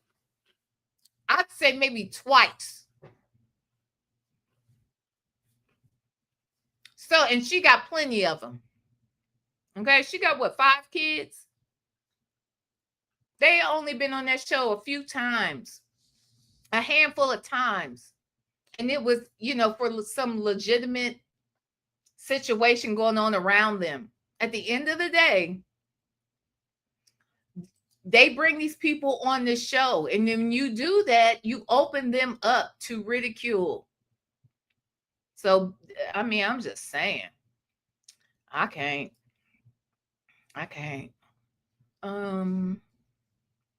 All right, y'all. Yeah, I will extend the invite. I will do that. Hold on. What you say? Shaby said, I'm just built different when it comes to someone's children. My son, 25 or 125, is off limits. Come at me all day. Give me what I gave you, but don't put and I feel the same way, Shaby. But we're not talking about people that act like you and me. We're talking about people who act differently, but want to be treated like you and me. They want to treat other people a certain way. But you keep putting your child out here. Don't bring them out here. That's all I'm saying. That's all I'm saying. We're not talking about the real world per se. We're talking about this TV world or this internet world. When you expose your people, the people you love, to the public, somebody's going to have something to say. And you'll be fighting every day for the rest of your life if you on fire everybody who got something to say about the people you love. But if you don't bring them out here, then they ain't got nothing to talk about. You see what I'm saying? She brings her daughter out there because why? She didn't have that's part of her storyline. I mean, from what I can tell so far, what is the storyline this season? So this is kind of it, right? I'm just saying. Work in progress. Villanor, but like you just said, if you do something to someone, you can't dictate how they react. That's right. If the daughter is within limits, his reaction is within limits. What are we talking about here, though? What are we talking about? Whose reaction when we say his? When we talk, what are we talking about? Just so I know. Sassy Experience says, now, see, I always say you can't start a fight, then dictate the terms. She started with water, he finished with a glass. I'm just saying, baby. Oh, you're talking about the, okay, maybe that's what y'all talking about. I'm telling you the way that the water, look, there's one thing to toss some water on somebody. It's enough shock to have water on you in your face, even if it was just poured in your lap. It's shocking, in the moment, right? But dude, did you see how he jerked his arm? Like the water probably hurt. Her face wasn't just wet. I would think it was hurt. The way that it was forceful, the way he went about that shit. That's what I'm talking about. I have no respect for Jen because of her not holding him accountable for his kids. I agree. But they're making it sound like he was trying. That's why I asked what I asked. I let it go when he said that they have a order in place now. Excuse me. But let me play this. Let me go ahead and play this. Okay. Brought that. You brought it up. I was like, wait, what, girl? No, okay. I just have to decline. Yeah, I have to decline to answer that one. Okay. That's totally fine. I completely get it. Okay. Now back to them. You brought up a couple of things. So one of the things too that we have heard is that, and clear this up for me. So Christian did how many years in prison? I know that he was sentenced to 10. My understanding is he didn't do 10 years in, and it was for false imprisonment, correct? Yes. He did 4.5. Scamming or anything like that. No, he did 4.5 years. Okay. Yeah, the victim, she wrote in a letter. He got a new attorney, and they worked with the victim, and she wrote an impact statement, asking, for him to be released early and things like that. So he did not have to serve the entire time. He was charged with domestic violence and false imprisonment. He was acquitted. That's why I had to get someone together the other day, and they said he puts his hands on it. No, he was acquitted. They did not find him guilty of domestic violence. What they found him guilty was false imprisonment. And in Georgia, the false imprisonment, she had been drinking, and he took her keys and her phone because he didn't want her to leave because she had been drinking. So she went over the balcony. They lived on the 3rd floor. So she went out and over the 3rd floor balcony. Hold on, before you go any further with that. Okay, so so let's go back. This is a girlfriend. This is not the woman who is the mother of his children. No, this was a girlfriend, much younger. That they were very much younger. Yes. Okay, very much younger. Mm-hmm. Let me also understand that. Well, if he's 20, he's 30 now or 29. No, Christian's 32. Oh, he's 32. Okay, he's 32. So, and he's been out of prison how long? 6. I think it's not like 6 years. Okay, so years? He was very young when he. Yes, very, very young. Yes. Mm-hmm. Prior to that situation, had he ever been charged with domestic abuse? No, never. Okay, and so this particular woman, this was a girlfriend or what have you. Mm-hmm. I'm guessing, and you said she had been drinking. Yes, they had been drinking some wine. They both had wine. They had been drinking some wine. Okay. And they had an argument, or they were a disagreement or argument. I'll just say it was an argument. They got into an argument, and he took her keys and her phone because she was trying to leave and she had been driving. She had been drinking. But I don't know why he would need her phone. We never got around to that. I wish she would have told me why he needed her phone. Because she can't drive her. Unless she had a Tesla, she can't drive her car without her phone. Can she? She can. I don't understand why he had to take her damn phone. Now, Christian, I get why you took the keys. But why did you take her phone, and why did she feel the need to jump off of the third floor balcony? These are just questions. These are just questions. Sounds like everyone thinks so she couldn't call 911. So she couldn't call for help or call the police. Yep. It's interesting. You can? What year is your car? Texas Toy, because this was several years ago.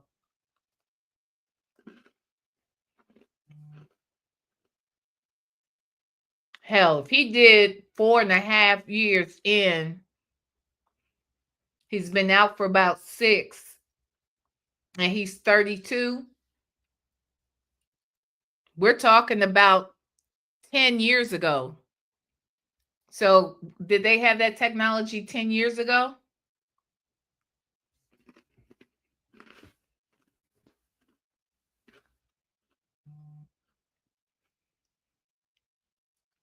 Yeah. Man, I don't think they had that. Mm-mm. Okay. He'd been drinking. True. And he Right. left, right? So No, why? he didn't leave. No, he didn't leave initially. He didn't leave initially. What happened was she went out the balcony door, and he didn't see her because she had went over the baluster. So Why was she? Why? What? Because the story has been told that she was locked in that bedroom. no, that is so untrue. That is so untrue. She was never locked in a bedroom. So why did he? Why did she need to go off the balcony and not just go out her front door? Because he didn't want her to leave because she had been drinking. So he was present when she jumped off the balcony. He didn't see, he no longer saw her. He went to go check to see like where did she go. And when he no longer saw her, but that's because she was over the balcony. So he went out the front door. So you know how, so this is why this is so confusing. I was under the impression that she was in a bedroom. The balcony was off from the bedroom. She was locked in and couldn't get out. And that's why she went over the balcony. Now we're hearing that he was in the house. It wasn't a bedroom, that the balcony was off from the living room. So where was Christian? So he takes her phone and her keys.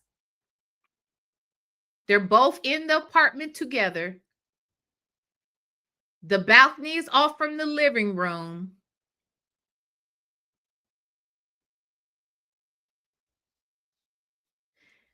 But he didn't know where she went to. Where was he that he didn't know that she, because here's my thing. If he went to check to see where she went to, that means they weren't in the same rooms. And if the room she had to be in was in the living room in order to jump off of the balcony, why didn't she just walk out the front door?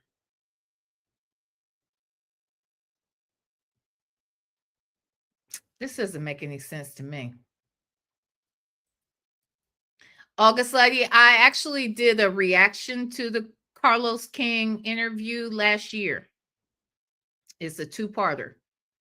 And I did a reaction, 2 reaction videos to it, parts 1 and 2. So that's why I'm confused. Do y'all see what I'm saying?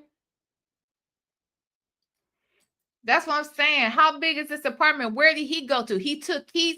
So they're in the living room. He takes the keys and the phone. Where did he go to? The bedroom? And then she stayed out in the living room, but she didn't walk out the front door. She wanted to go off the balcony instead. That doesn't make any sense to me.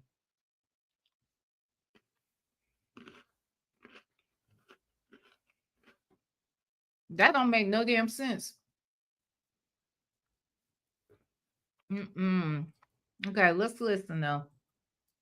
He looking was for her. there. He Yes. was there when she did it. Yes, he went out the front door looking for her because he was like, where he thought maybe she did go out the front door. Where did she went? But why didn't she? She got outside. She went over 3 stories. That's crazy to me. I don't know, y'all. That one, that's fishy as hell to me. I'm sorry. There was a reason why that girl felt the need to go over a balcony. But okay. So he went to go look for her. And at that time, she couldn't hang on anymore. So she fell from the third story to the floor to the ground. Okay. So he went out. He literally went to go look for her. So he went back to the bedroom to see where she was. She wasn't there. He went outside. I don't know where a bedroom comes from. It was always the bathroom. It wasn't a bedroom. They were literally in the bathroom. The transcripts talk about they were in the bathroom. If they were in the bathroom, how did she jump off the balcony and he not know where she went to? They were in the bathroom, so then they both had to exit the bathroom. He had to go grab her keys and her phone. Then he had to have gone somewhere else. What did he do? Go back in the bathroom and close the door? And then I'm still trying to understand why she felt the need to go over a balcony instead of out the front door. Something ain't right. So where's the balcony door, though? Where is that off of? It's not off of the bedroom anywhere? No, it's off of the family room. Ah, okay. So when you said he went to check to see where she was, she was already hanging over the balcony, and he looked out. He was looking out for her and didn't see her. Like, you know how the balcony is? He didn't see her standing out on the balcony. So he had no idea that she was actually hanging on there. So that's why he left out to go look for her. Okay, so so this is the part I'm confused about. So if she wasn't confined in a room that he was not in, because you're saying that the balcony is off from the family room, where was he that he didn't see her leak? Because I mean, obviously, I don't know the layout of the space that we're talking about, but if the balcony is not off from the bedroom and it's off from the family room, wouldn't he have seen her walk out? Where was he? In the bedroom? That's what I'm confused about. I'm sorry. What'd you say, baby? Oh. Okay, so here's when they about to get me together, honey. I'm asking too many damn questions, child. Wait. What you say? V sound like she was running for her life. What you mean? What you mean? V Lenore, this is the moment you lost them.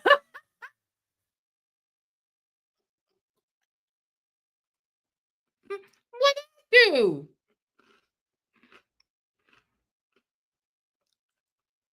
Okay, I heard he locked her on the balcony. I thought he had locked her somewhere. So if she's locked out on a balcony, you have forced her to jump over it. Didn't you? 501 Queen V, you was really trying to make it make sense. It wasn't going to ever make sense, hunty. Yes, they tag team me, a lady 747. When Native said that last night, he was like, no, they tag team V. That show did try. Okay. He could have walked into the balcony to see her hanging off the balcony. Come on, come now. He didn't go onto the balcony because if he had, he would have seen her hanging off the balcony. Absolutely. That's true. That's true. So, okay, now this is making better sense. Yeah, they triple team me, Texas Tour. Hi, Jackie. Wait, Pat that thing said this lady should read the indictment before she told the story. Some just don't sound right about it, y'all. Like, am I wrong? It just didn't sound right. And he didn't come clear it up, really, because I don't even remember him telling me. He didn't clear that up at all. But I am curious. So if he locked her up, said, because I thought he had locked her in some area that forced her to go over the balcony. Let's listen and see what happens next when they come to get me together. Okay. Okay, yes, that's what I was saying. That story's incorrect. I don't know where the bedroom Hey, came Christian, from. Christian, tell me the damn story. Okay? Yeah, it was the bathroom. It started at the bathroom. So I don't know like where the bedroom part came, but I think people are questioning, and I have this question too. It's like, why would this woman feel the need to jump off of a ledge, if you will, as opposed to calling 911? But see, then again, she didn't have her phone, right? She didn't go out the front door. She didn't have her phone or her keys, but she was still determined to leave the house. So why didn't she just walk out the front door? That's the part I don't get. Right. Just as the jury was presented with all the facts and they declined to charge him with domestic violence. So, but he was charged with false imprisonment, which makes sense because she's locked out on a balcony and can't do anything but jump across it. Her only option you've given her is to jump over the balcony. You've taken her phone, you've locked her out, she has no keys. He locked her on that balcony then, because honestly, it doesn't make sense. Why would that girl decide that she's gonna jump over a damn balcony before walking out the front door if nobody is in her way, cutting her off, keeping her from doing it? It's the lie from the pit of hell. And I'm not going. Okay, I'm not going for it. He said something like the entire thing was thrown out. No, it wasn't, because that's why he went to damn jail. Now, she said that he wasn't charged with domestic violence. Okay. But he was charged with false imprisonment. And if he locked her out on the balcony and she jumps over, that's probably proof that she was in a situation where she had no other option. I'm just saying. Okay. But let's listen. Oops. They felt like he had not done anything to abuse her, which he did not. You know, he didn't do anything to abuse. So I really feel like, and the reason why I'm cautious about saying this, because at the end of the day, she's a victim, okay? I don't want to victim bash, but if I was really being completely transparent and honest without trying to victim bash, I would. And when it comes to women and things like that, I really tread lightly. But I want to say she had been drinking and she was being dramatic. Okay. And I have a daughter and I have nieces, and I take what I'm saying. I tread lightly with that. However, I have a son and I seen my nephew go through something that was very hard for me, his aunts, and his mom, from a female who was wanting attention, seeking attention, being dramatic, who does not hold her alcohol, who could not hold her alcohol well. Okay. Had this been a practice of hers to be overly dramatic and to seek attention and that sort of thing? Yes. Yes. How old was she, by the way? Just curious. She was very young. I don't really remember. I don't really remember how old she was. Young. They were young, like in their like 2021. That's like that, something like that age. They had an apartment together. The apartment was theirs together. So I just don't really recall. So the reason why I don't kind of like, I want to say the story of what happened, but I really am careful about women, saying things with women who the court has felt was a victim, okay? But I want to put it this, I'll say this. There are women who we see all the time, whether on TV or different places, who are dramatic, who seek attention, who are aggressive. They want to provoke. They're just, you know, really just like they don't handle their liquor well. Sure. So I'll just put it that way. I would just say I don't want to, because I've been accused of bullying her or bashing her. I was told by the judge that I was going to go to jail for contempt because the judge said that to you. Yes, that I was going to go to jail because that's in the transcript as well. Because she came while they were in court every day. She did this long Facebook post about how much she loved him and she never wanted any of this to happen. And she's posting pictures of him all over her page. And they were together. They even resumed their relationship afterwards. Oh, really? Well, they started right back. They picked right back up where they left off in a relationship. So again, now let me say this. That is not uncommon for people who are in abusive relationships. I'm not saying that was one. It sounds like it was a toxic one at the very least. But to suggest that because they got back together doesn't mean that the shit that didn't happen. You know what I mean? So anywho, hold on, let me see what y'all saying in here, Joe. August lady said, I never hear them mention his father. He's surrounded by a lot of women that placate him. Mm-hmm. Now, evidently, that's a good point. I don't know what the situation is with the father. We do know that those 3 girls that were married to those 3 brothers, none of them are married to those Waldens to this day. So I don't know where his daddy is, what that's about, child. Shay B said, if she's a victim, please explain what she's a victim of. Let me hear that part. Okay. Mary Willis said, you don't want to bash the victim, but you're bashing the victim.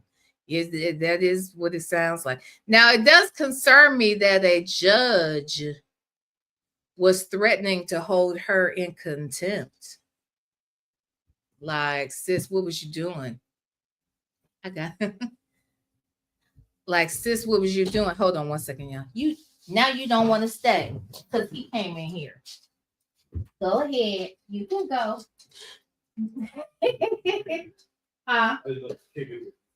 Oh, yeah. Okay. The doggy was fine. Then here come my son. And now he ain't fine. Now he gotta go. Okay. Anyhow. What was I saying though?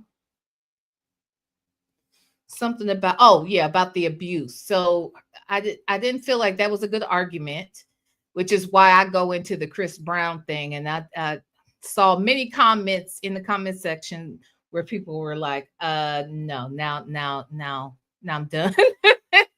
Like that she lost y'all at the Chris Brown scenario. But anywho. Aunt Natty said, jumping off the balcony being dramatic, girl, stop. And she was 19.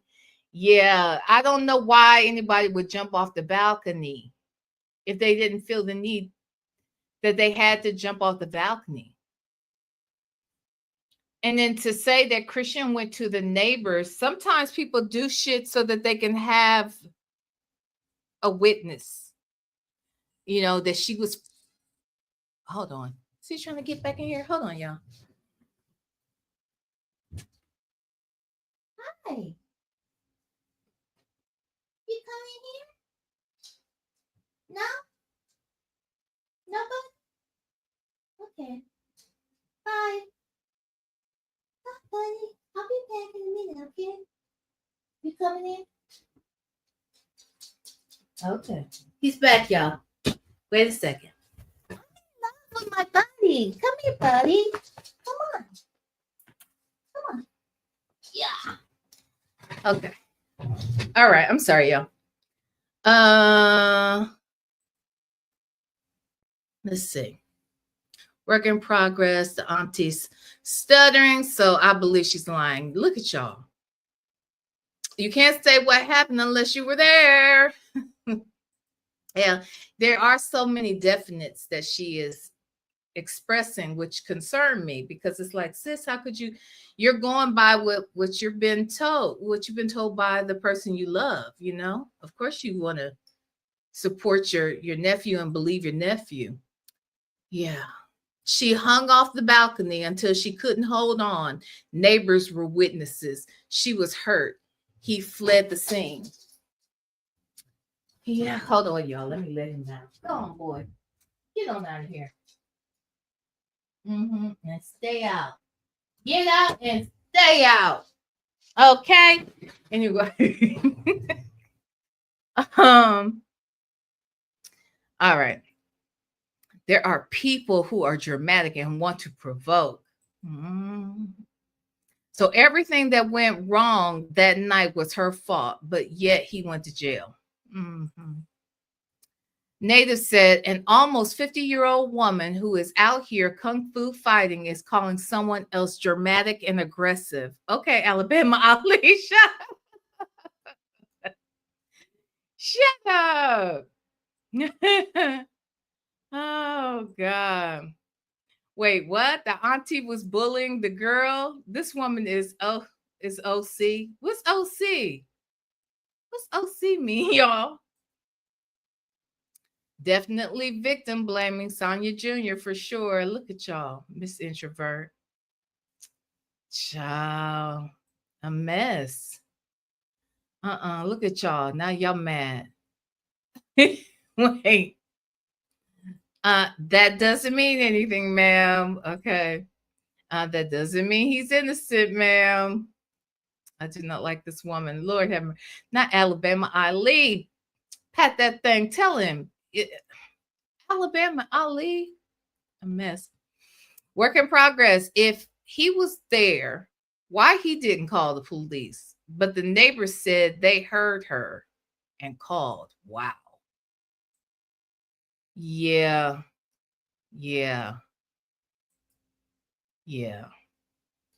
That's a lot. And yeah, that's a lot. Because she's always in the middle of Christian's affairs. She trash talks the baby mama and his other victim. Women like this are gross. V, remember when you were fussing about all the doggy toys and bowls? Yes, and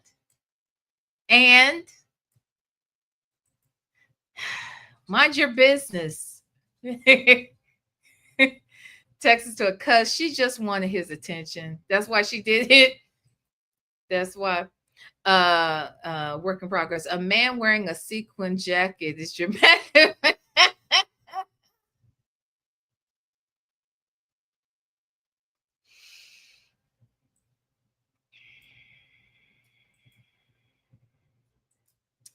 Yes, pet that thing. A third floor balcony. Okay. Not the first floor, not the second, but a third floor. Thought that they'd take their fucking chances. Who does that? Child. Who does it? Anyway. Okay, let's listen. Without just really, saying things about her, whatever she felt. I don't know why she felt the need to do that. I would just put it this way, is that. Hold on. Before she says whatever, I'm over here looking at these comments on the side. Let me move this over here. Y'all look at the comments. Look, Say said, to want to jump off the balcony, you have to be very desperate in your situation to want to jump off of a balcony. How is that attention seeking? Sonia, speak. Yeah, that's a lot. That's a lot. Whatever she was going through her mind at that time, or why she did what she did, me personally, in my personal opinion, it was seek to get his attention. Okay. Now, what do you say for people who would say you weren't there? So you're hearing one side of the story. You're hearing what your nephew, who you love, told you, and surely she has a different side. Because here's the question. Here's my thing. When she jumped off, obviously she was hurt badly, right? Because Yes. how did the police even come to charge her? I mean, I'm sorry, charge him for the things like domestic abuse. She even dropped it. She dropped it. The state picked it up. Exactly. Based upon the information they had.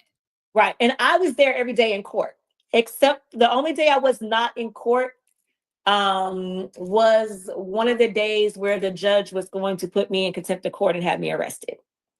So that was the only day that. Here was another comment. Sage again said, then why would he go back to her if she is that dramatic and potentially dangerous to his freedom? And that's a valid ass question too. I'm sorry I didn't see that, but that's a valid ass question, because if she did all this and she set him up, because that's what it sounds like, I'm gonna do this to cause problems for him. And if she would be so reckless as to jump off of a balcony, knowing she could break both of her legs and be paralyzed for life, and just so many things. If that's the possibilities for me, and that's the chance I'm willing to take,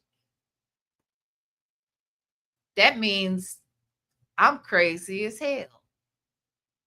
Ain't no way in hell I'd get back together with me if I was doing all that. You know what I mean?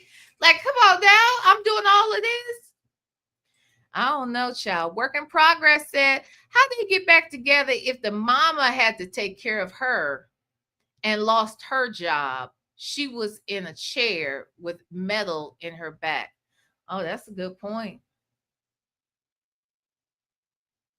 That's a good point. How did they get back together?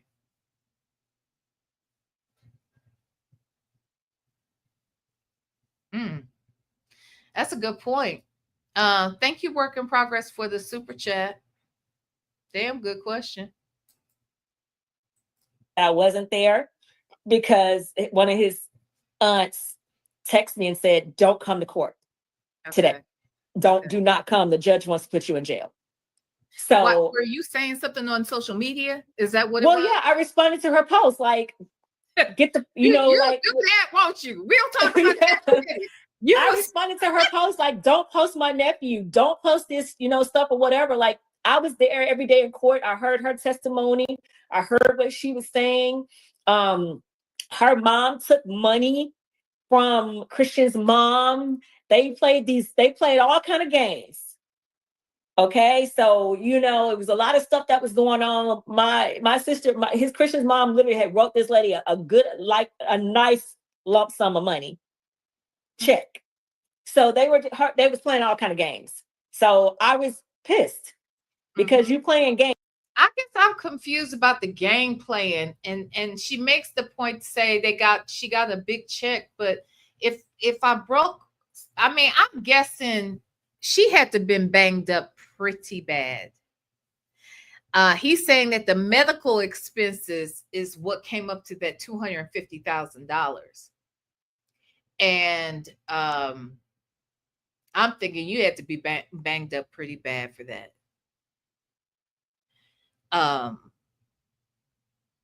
How did that look? What did that look like afterwards? Like, how did she come back home to y'all's apartment? I'm guessing she didn't. Y'all lived on the 3rd floor, which is making me think she wouldn't be in a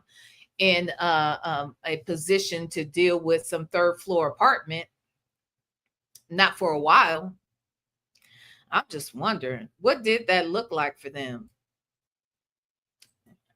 And to anyone, when the judge started talking about the fact that she can get $250,000 having to be paid to her, well, they started playing even more games. So that's how I feel about, that's how I feel about it. So yes, I did respond to her. Okay. Okay. We'll talk about some other responses in the okay. Hey, Prima Wanda. Hey, V. Hey, y'all. I know I'm late. Hubby and I got away for 3 nights celebrating my birthday. Happy birthday, girl. Happy birthday. I Revived said he probably got with her so she would drop charges. That is a possibility. I mean, think about it. I'm so sorry. You know, I love you. Let me take care of you hand and foot, this, that, and the other. It's a good possibility.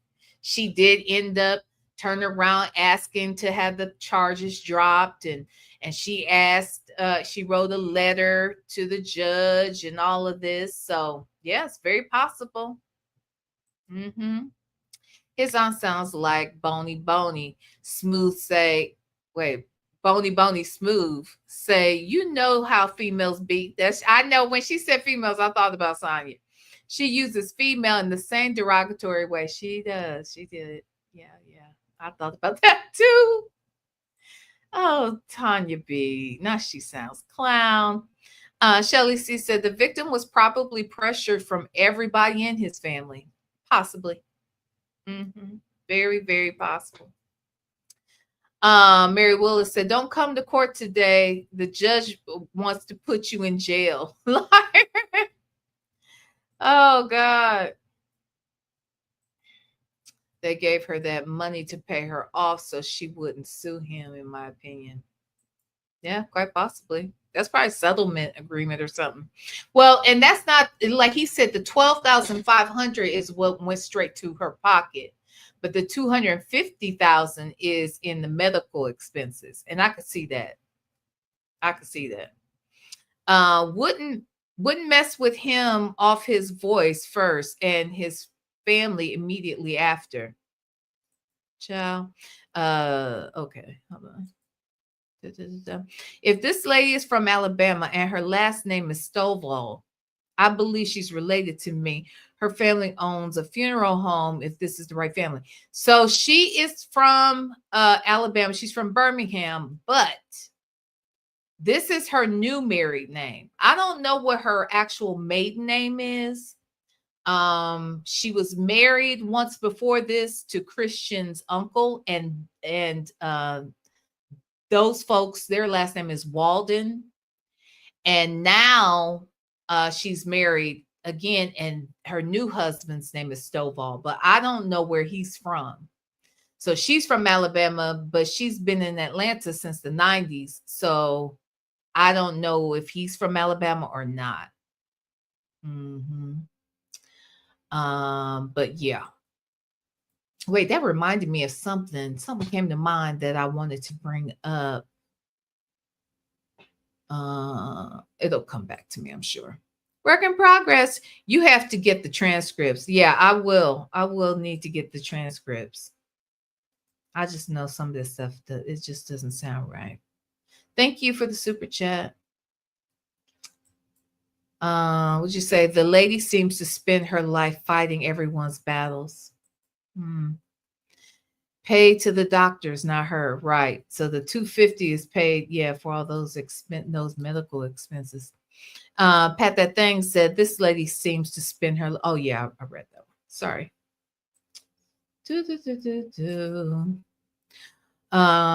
For them to have money, why he just now paying the restitution? Well, what he said was kind of contradictory the other day or yesterday about not being able to pay all that restitution up front. And I said, well, that doesn't sound right to me, when he was like, well, are you in Georgia? But people made a point, a good point in the comments in the chat when you said, well, you had to pay the total amount in order to go to Paris. You paid all of that in one lump sum. I was like, well, I'll be damn. Sure did. He sure said it. He damn sure said it. Okay. So if if you had that money then and you had to pay it then, what, I don't understand, why couldn't you have paid it before then? And if you are worth 5 to 6 million, how come you were mad about paying $2,200 a month to your kids? And why did it take a year without them receiving any type of child support? Why did it take a year for them not to have what they needed? Like, seriously, your kids went a year without any type of assistance monetarily, and you weren't seeing him. But he's saying he couldn't see him, but whatever, Joe. I can't. Gaslighting and changing the narrative. Nothing they say makes sense. The transcripts tell the story. Okay, Shelly. I heard that. Show. So she's not even blood related? No. She was married to his this is what came to mind earlier. She's married to Christian's uncle. She was. Her first husband was Christian's dad's brother. So here's the thing. Y'all said, how come they never talked about his dad? Well, here's the thing. Now that I think about it, his dad must not mean a damn thing to him, because why did he change his name to Gold? And that was one of the questions I meant to ask him yesterday. I meant to ask about that auntie, the other auntie that says he's still out here scamming, and that Lauren then was not birthed out to her mama's pootie cat. Okay, that's what that lady has said. That lady said, Lauren is not my sister. She was not birthed out of my mama's Pussy is what she has said. Okay, that she was not birthed from her mama's Smokey. Okay, that's what she said. So I meant to ask about that, but I also want to ask him about why he felt the need to change his name. People say he's trying to change his name so he can run from charges or whatever. My question is, why are you trying to change it at all? And why to the word Gold? Like, it's giving Creflo Dollar to me, like, why you name yourself Creflo Dollar? Well, I feel the same way about Gold, Christian Gold. Why you name yourself Christian Gold? So I would think, though, that tells me that he must not have a close relationship with his dad or think very highly of them, because he's trying to erase himself from his daddy's legacy, if you ask me. So she related by marriage? Girl, stop it. Yes. You didn't hear that last night? Yes, child. How dreadful in my Dwight voice. Okay. Yes, child. Yes, child. Wait. He changed his name thinking he wouldn't be discovered under an alias. Child. Also, why your kids on welfare if you worth millions? I just don't know why you owe anybody $12,500 if you are worth $5 to $6 million. Okay. And let me say this too, because I'm sure others will think this. A lot of times women do, I pay more attention to what the state charges versus what the victim or alleged victim say, because a lot of times victims either don't report stuff, or they when it looks like they're being charged with something, they don't want to participate in having this person charged with a crime, and yet and still they still did the abuse, if you will. Okay. And I think about Chris Brown and Rihanna. When their whole situation ended, they tried to get back together too. But it didn't erase the fact that she was beaten. You know what I'm saying? That did happen. That's so unfortunate that they erased it, but they erased the fact that I was in the industry during that time as well. We knew what happened before it even hit the blogs. I actually know who it happened behind. So the person that. Okay. This is where y'all get mad. Now brace yourself, because y'all was mad yesterday. I know it's gonna make y'all mad when y'all hear this shit again. So I'm gonna need y'all to brace yourselves right now. Know that something that's gonna make y'all mad is about to be said. Okay. All right. So just take a breath, say a prayer, have a drink, smoke a joint, get some crack. I don't care what you do. Just do something, honey, because I think you're gonna need it. Get some Valium and some volume. Okay, get into it. All right. Work in progress said Christina Gold sounds better than Walden. Shut up. Shut up. Be quiet. Hirsch. Just bad. How old is Jen? Jen is 49. Auntie is 49. Jen calls auntie, even though they're the same age. They're both 49. And Christian is 32. He'll be 32 next week. You heard what I said. He will be 32 next week. He is younger than my baby boy.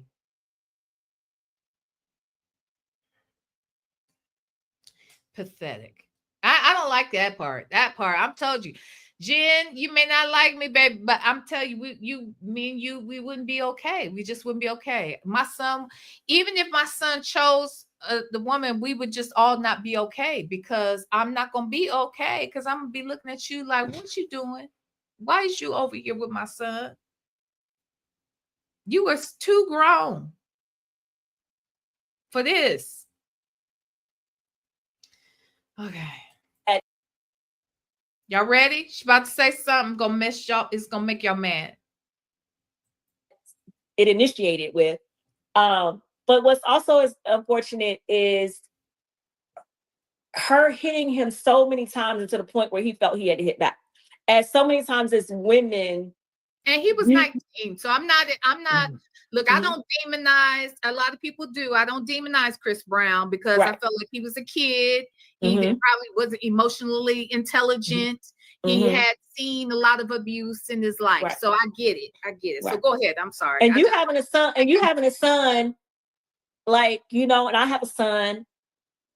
If there's a woman that's literally punching him in the face, hitting them with a stiletto shoe, and I know my husband teaches our daughter, don't put your hands on a man if you don't want a man to put his hands on you. And we do know that men are much stronger, but I know that I have a daughter that is one of these young girls out here that she gets wild, she gets busy. Yeah. I just put it that my daughter is very volatile. You were about to say your daughter is very volatile. Lauren, I don't want your daughter to be okay with fighting either. I don't think none of y'all should be fighting. We should be defending ourselves, but fighting? Unnecessary. Why is your daughter volatile, sis? No.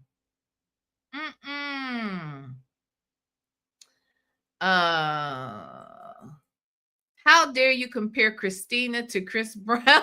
The nerve and audacity.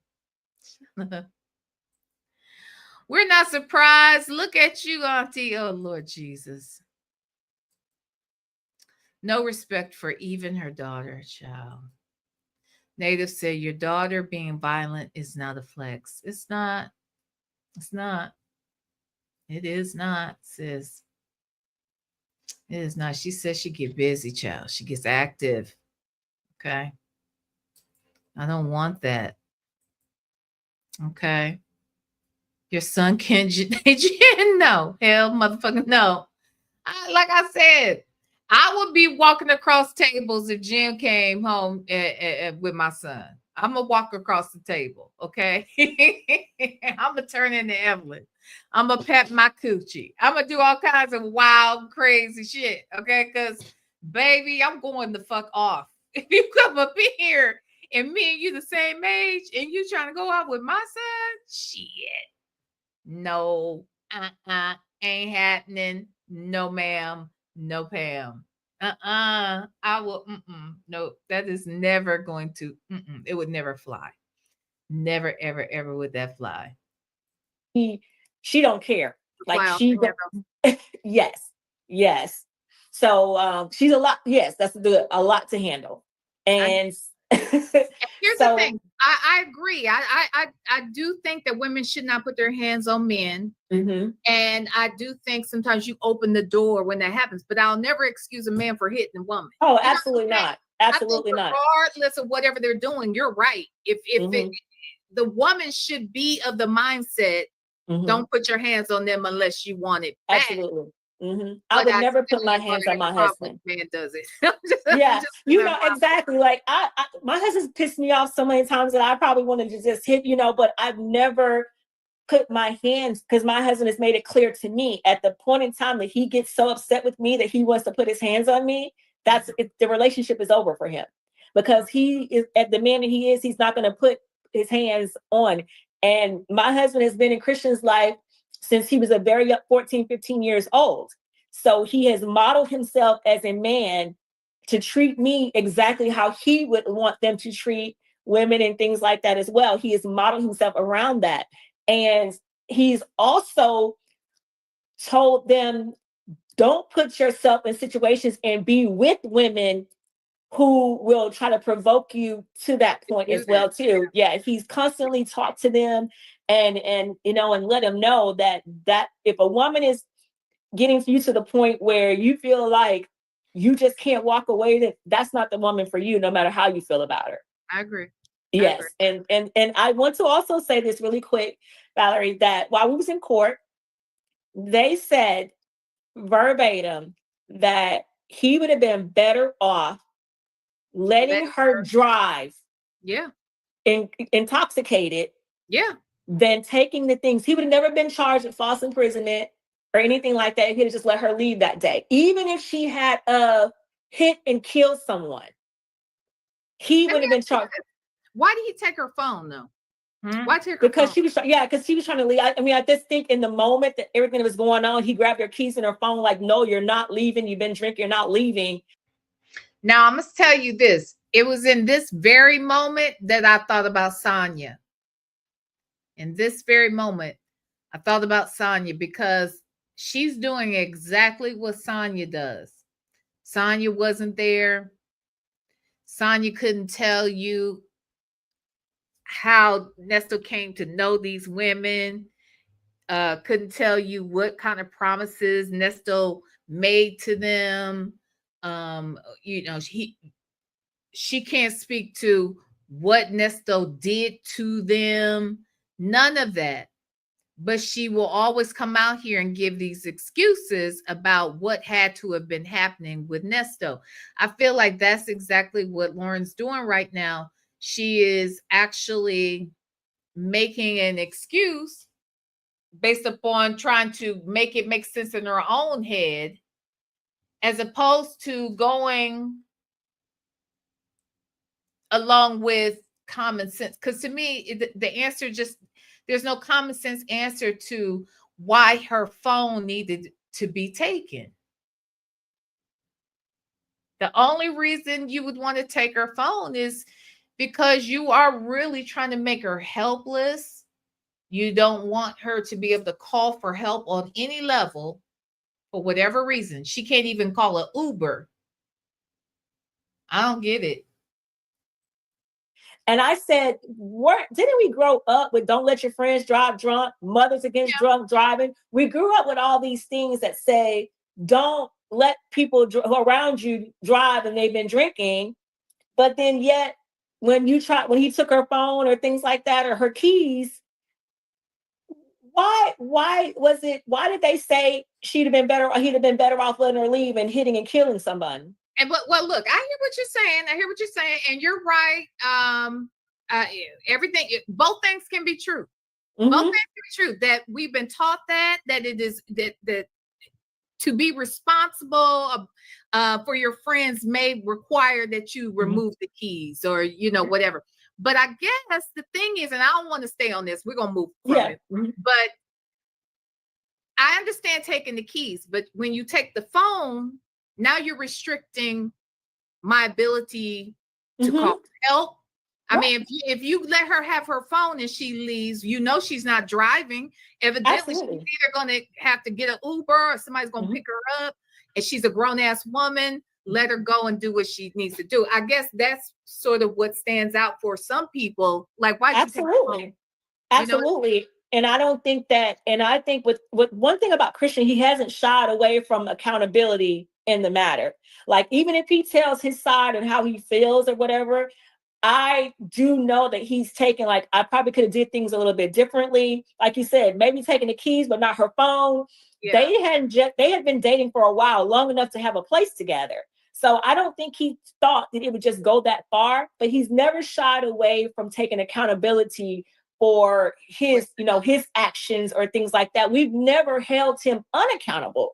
Like you said, hey, this girl had, these things have been happening leading up. Even though we may feel he should have walked away a long time ago, he did not. Like we were like, hey, his mom's like, hey, I don't think this girl's good for you. There's too much going on. There's always something. So Okay. I think that he's had to live and digest with the things that could have done differently as well too. But you're 21 years old at the Yeah, time. I agree. And to be honest, I have been in situations where it's a wonder I haven't been hurt, to be quite Right. honest, because I have gotten big and bad when I was not emotionally intelligent enough to handle things in a more responsible manner. Hey, So well, I get exactly. And this is 10 years. This is 10 years. This is the 10th year right here. So he'll be 32 on Wednesday, but this has been 21 years old. I mean, this is 10 years ago. Okay. Yeah. So, hey, I just, put it that way. All right. Mhm. Now let's fast forward to he gets out of prison. What was he doing for income at that time when he first came out? I know that he's a trader, if you will. I don't know what he calls his business right now, but is this something he's been doing immediately after getting out of prison, or how did he get into? Hold on, we'll come back to that. Hold on. Hold on one second. Work in progress said, is she going to the family reunions and functions of her ex-husband with her new husband? Can I get an invite or just a video of it? Why do you say that? Yes, she said that they are tight. Honey, my child, I'm telling you, that's how my family got down and still gets down while you bullshit. And I told y'all I was just out last week with my son's daddy and his wife. Okay. It can be done, honey. It can be done. We spend every Christmas and birthday together, child. Yes. But anyway, thank you so much, Work in Progress, for the super chat. It seems he hasn't treated neither of the women in his life right. Okay. Well, who are you talking about? The baby mother and that girl too. Interesting.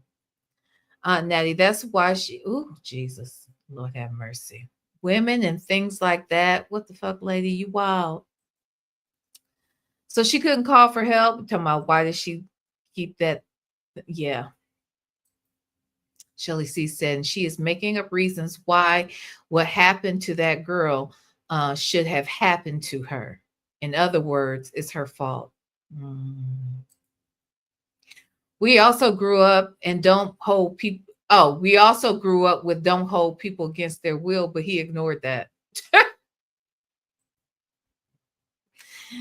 Oh, God. He hasn't? She's not even holding him responsible in this interview. I know, August lady. Native said, but why did he take her phone, though? Yeah, that's the question. Why did he take that girl's phone? I get why he took the keys, but why he take that girl's phone? That don't sound right. And he got 7 years for that girl being dramatic and stepping off of the balcony. off the 3rd floor balcony. He got 10 years for that. Like, that was more than I need some attention and I made a dumb move to get it. He was held criminally responsible for that. And we can't undo that. You know? Anywho, okay, let's listen. Trading. When he got out, Christian has an older brother. And when he got out, his brother was a part of an organization that does credit repair. So Christian was doing that for a while. Okay. He was doing credit repair for a little while. And so he started. And again, I don't know what kind of credit repair company this was, because credit repair companies are illegal. Let me say that again. Credit repair companies are illegal.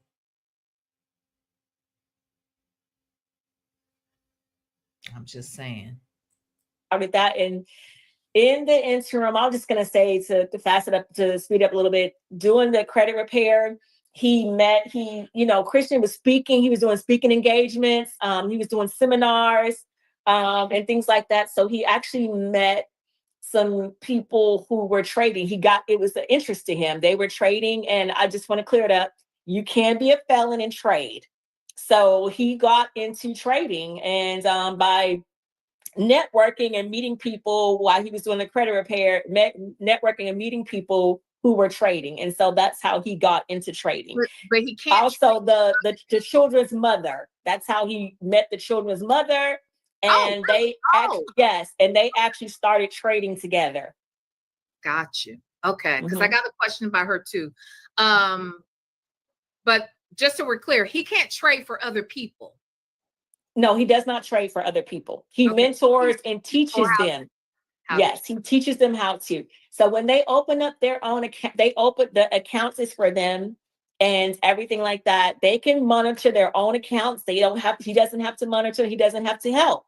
However, if you do need help or assistance, like say for instance me, I don't know how to trade. I don't know what I'm looking at. When I see him on his laptop and it just looks like a bunch of weird lines to me, like I cannot grasp it. So if I wanted to get into trade, like he's taught my husband, he's taught my son, he's taught both of them what to look for, how to look, and different things like that. So he is mentored and he has taught them how to trade. Okay. Now I did see where he's let me play something for you because it's kind of twofold. Wait. And he was trading years before he met Jennifer. So he was actually trading prior to meeting Jennifer. He had clients prior to meeting Jennifer. And so I know Carlos asked him about the trading and whatnot, and he asked Jennifer as well, have you, has Christian helped you with trading? And she said, yeah. She also said that she watched him one day make a trade, if you will, and money just she could see how the money was just rolling in like really quickly. And that's when she kind of wanted to get involved and have him help her, right? Some have questioned that maybe what she saw wasn't necessarily accurate. Maybe it was like AI or something like that. What do you say? Okay, so here, brace yourselves because that was it. Okay, that was the clincher. Now here comes Jen. She is mad at that question, child, and she couldn't take it no more. So here she comes. Okay, and all I asked was, how do you know that what you witnessed to be successful trading? How do you know for sure that it was? And I think that ruffled some feathers. And I got that because people had asked that. People suggested that maybe what he saw wasn't, or what he showed her wasn't real, that it could have been AI generated, or it could have been some kind of app, or it just could have been just some trickery. you know. So anyway, Say about that. No. Okay. So so so Hi, what Jennifer. so okay. oh, she mad, child. You hear him in the back? They got mad. That pissed them off, child. Let's see what. She's so mad she couldn't keep that weave back. Jen, where your edges go? Oh God. Yeah, they about to come in hot, baby. They that burned some. I mean, I'm just asking the questions that the people wanted to know. Okay, they just questions. That's it. Okay. What she said? Hold on. There, yeah, there's hold on. So I Tell her to get me together. I welcome it. Come get me together, child. okay, so Uh-oh. so what happened? That's not true. So we'll say one of the people, let's just use one of the people for example. One of the people invested $1,200, okay? And they funded their account. They literally funded their account $1,200. Mm-hmm. And 24 hours, and they were managing, they Christian helped them get set up and everything, okay? They Mm-hmm. funded their account $1,200. Mm-hmm. Once they funded it in 24 hours, that 1,200 went from 1,200 to 13,000 in 24 hours. They decided that they wanted to pull the money out of their accounts. And Christian's like, cool, that's fine. You can pull your money out. He has the receipts, he had the text messages and everything. Okay. So I think what upsets them is that when people like all these stories on the internet, like you said, like it was AI or somebody didn't see that, when you make trades, you can literally see like these crazy looking lines or whatever like that. But he has actual clients who have made, I should say clients, I should say people, I say clients because that's just a term, but he has people who he has helped, who he's mentored, who he has helped make very good money on trades. Okay. So basically, the people pay him a fee for A consultation fee, yes, to help them, to teach them how to set up their accounts, to teach them what they need to look for, how to, like when trades are up. I mean, I've seen Christian up, like normally he's probably, I'm still asleep, but normally he gets up early, like 6 a.m. He's trading, he's on. Okay, let me stop right there. Let me say this, and I'm not one. Look, my ex-husband used to trade. I've never done any trading, right? But the closest thing, I mean, I've never done any personal trading. I have not. But so I could be wrong about this, but are you able to trade at 6 o'clock in the morning? I thought you can only trade during certain hours of the day. I thought, isn't there certain hours of the day that Wall Street is even open for trading? Not saying he can't be up researching, but I'm just asking, can you trade at 6:30 in the morning? Doesn't the market open at like 9? Am I tripping? I could be tripping, but I'm just asking. If you're trading in foreign markets, oh, okay. So he could be trading in foreign markets. Okay. Thank you for that, CJ. Because I was like, wait a minute. Okay, right. So the market, but you're saying if he's trading, that makes sense. Okay. Okay. Okay. All right. And he is international. So we will give him that. He's doing international trading. Okay. Okay. Let's listen. There, and then because that's the high time of when the trade is going on. So he knows, he teaches this. Oh, let me tell y'all something else he said about when he went to France. I'm trying to think, did he say it or did she say it? What I remember is that they had gone to Paris to plan for the wedding in Paris. And they posted while they were in Paris. Okay. They're saying Simone is who contacted the courts, but I don't know if it was Simone. The bottom line is they posted about it on Instagram. They said where they were. And when that information got sent to his probation officer, whether it was from Simone or anybody else, I don't know who else, that's what got him in trouble. But I could have sworn during this conversation yesterday, one of them made it sound like he got in trouble on his way back or something, like when he got held up in Switzerland or something like that. And I'm like, wait, what? That didn't sound right. But they made it sound like he got there, but if he had problems getting back or something. I forgot how it was stated, but it was something that didn't sound like what I was told before. Okay, so let's listen out for it. Yeah, they were posting. I remember that's how they got how they got told on. Peaks moments.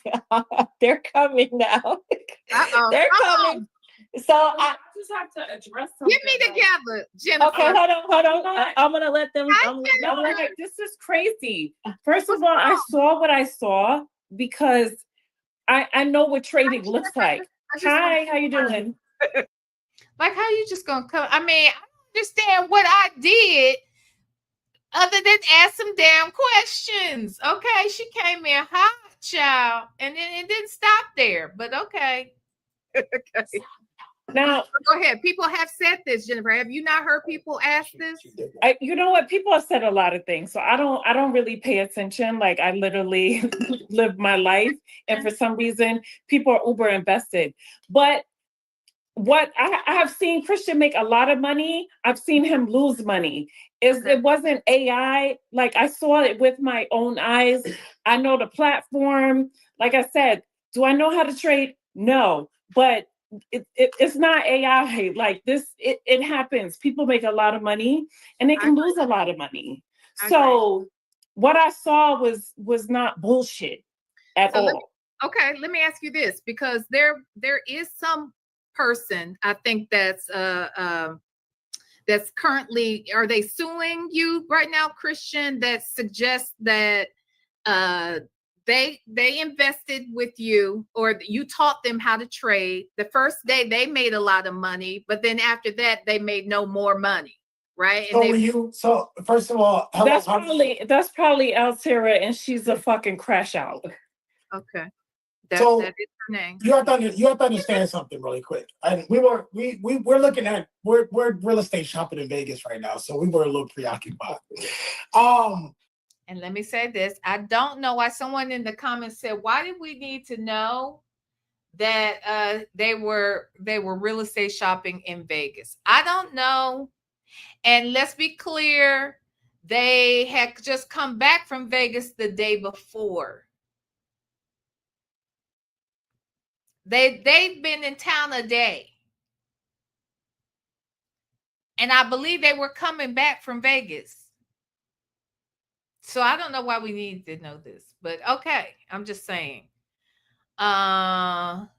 Wait a minute. Oh, y'all silly. OMG, they are mad. They are. They are. Yes. V, you were about to get beat up. I see. Okay. They was 3 deep. They was 3 deep. Pretending to have money. Child, I don't know if they pretend or not. V Lenore, I'm calling the police so you won't have to jump off the balcony. Child.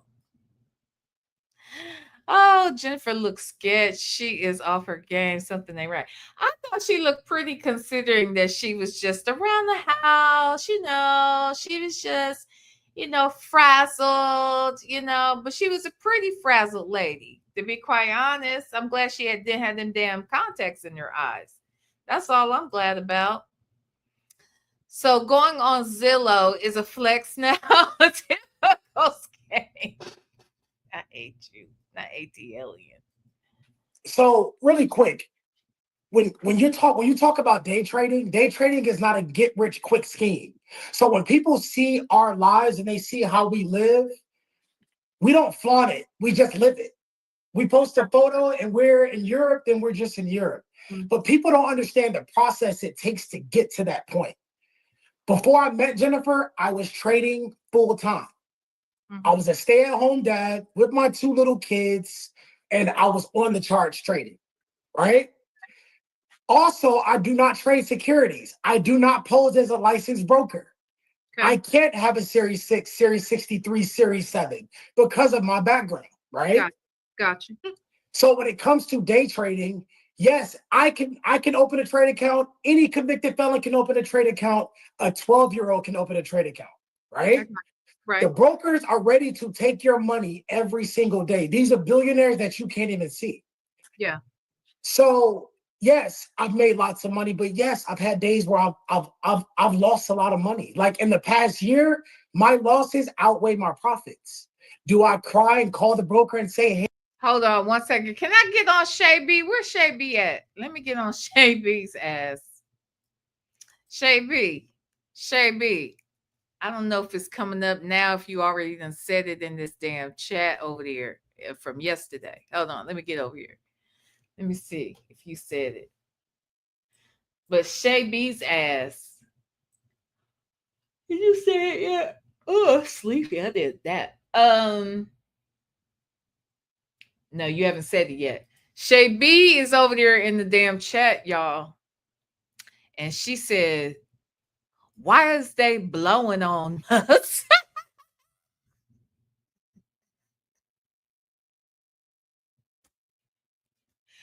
Why are they blowing on us? That's what she said, child. And I hollered. When I saw that, okay, I hollered.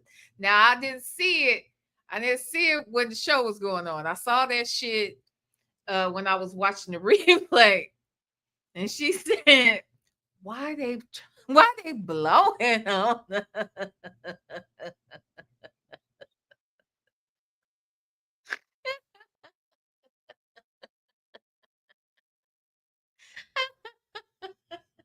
This Nesto shit is never gonna die, honey. It ain't never gonna end, honey. We gonna have these catchphrases from now on. Why they blowing on us? Jeez. I was dead. Hey, you scammed me? No. That's a part of the game you get it. This is a 99.7%. Wait a minute, there she go right there. Why? Here, let me make it.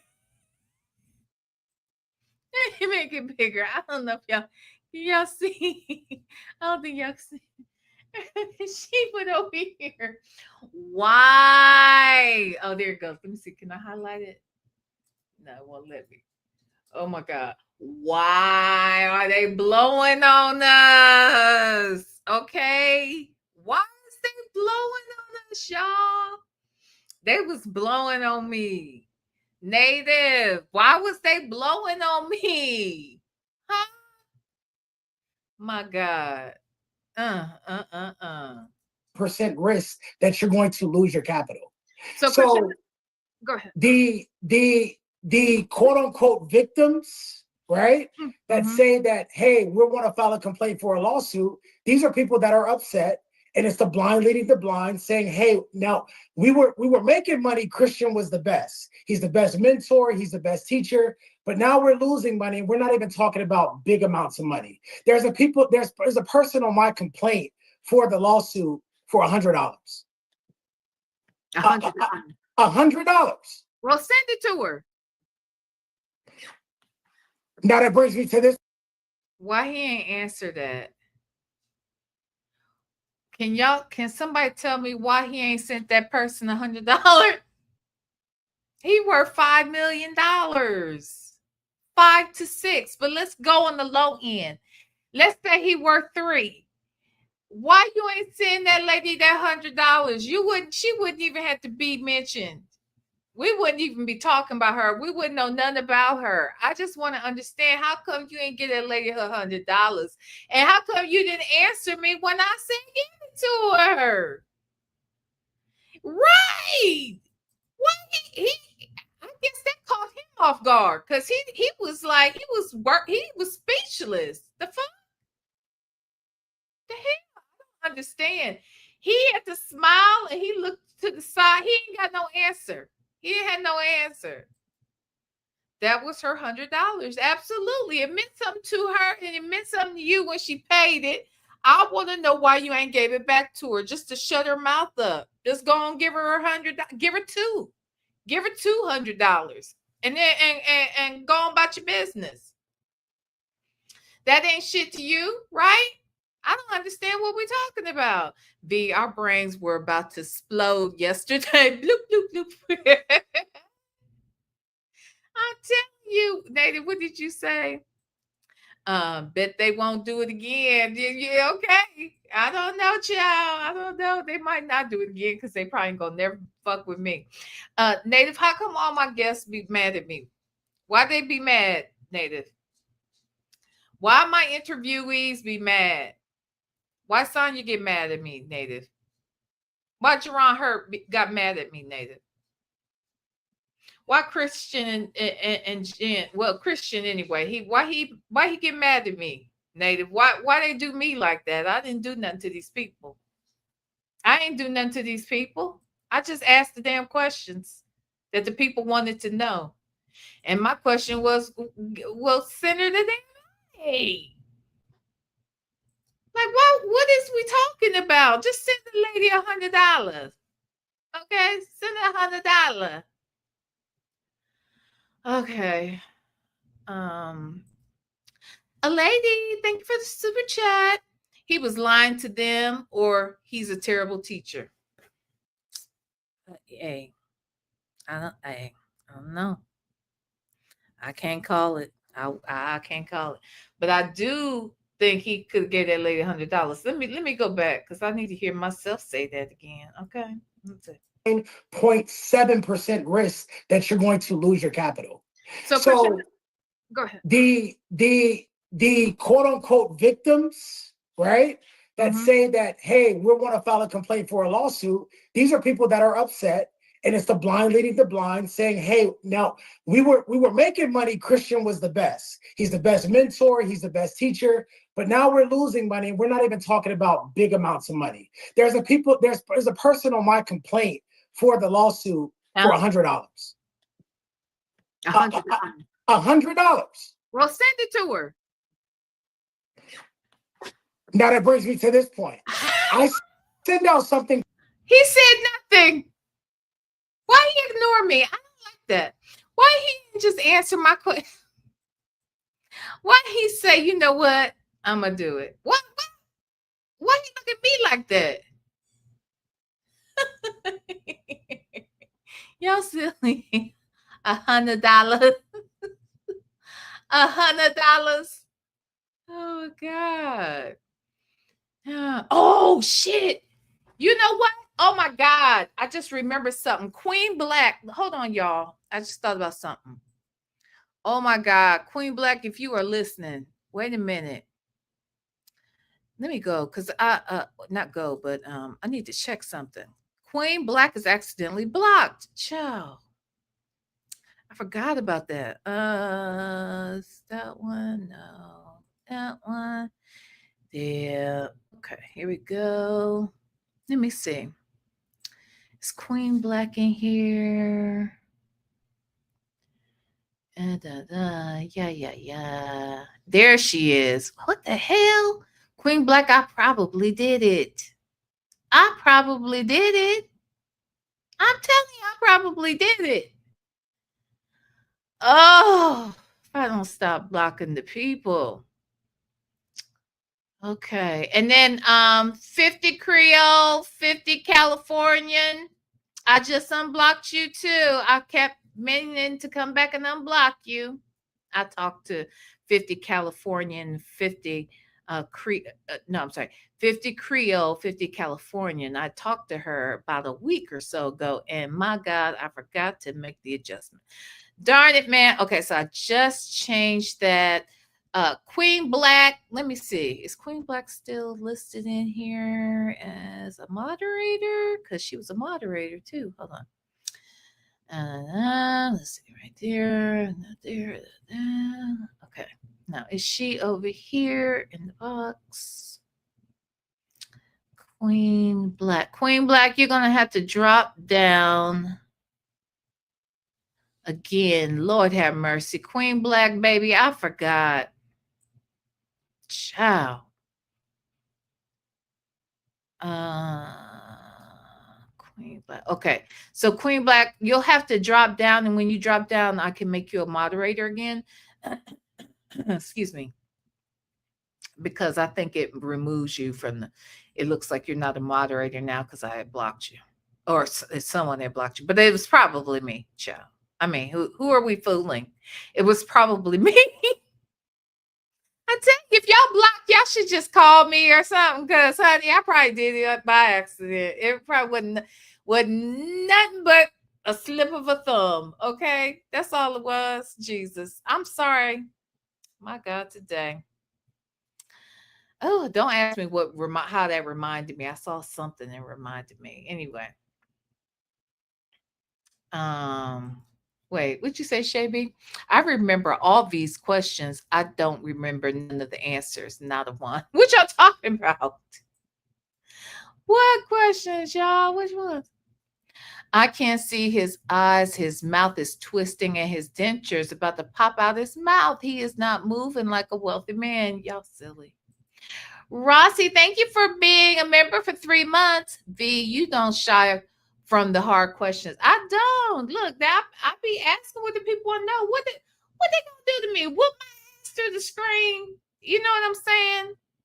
If they don't want to answer the question, I can't make them. But damn it, I'm gonna ask.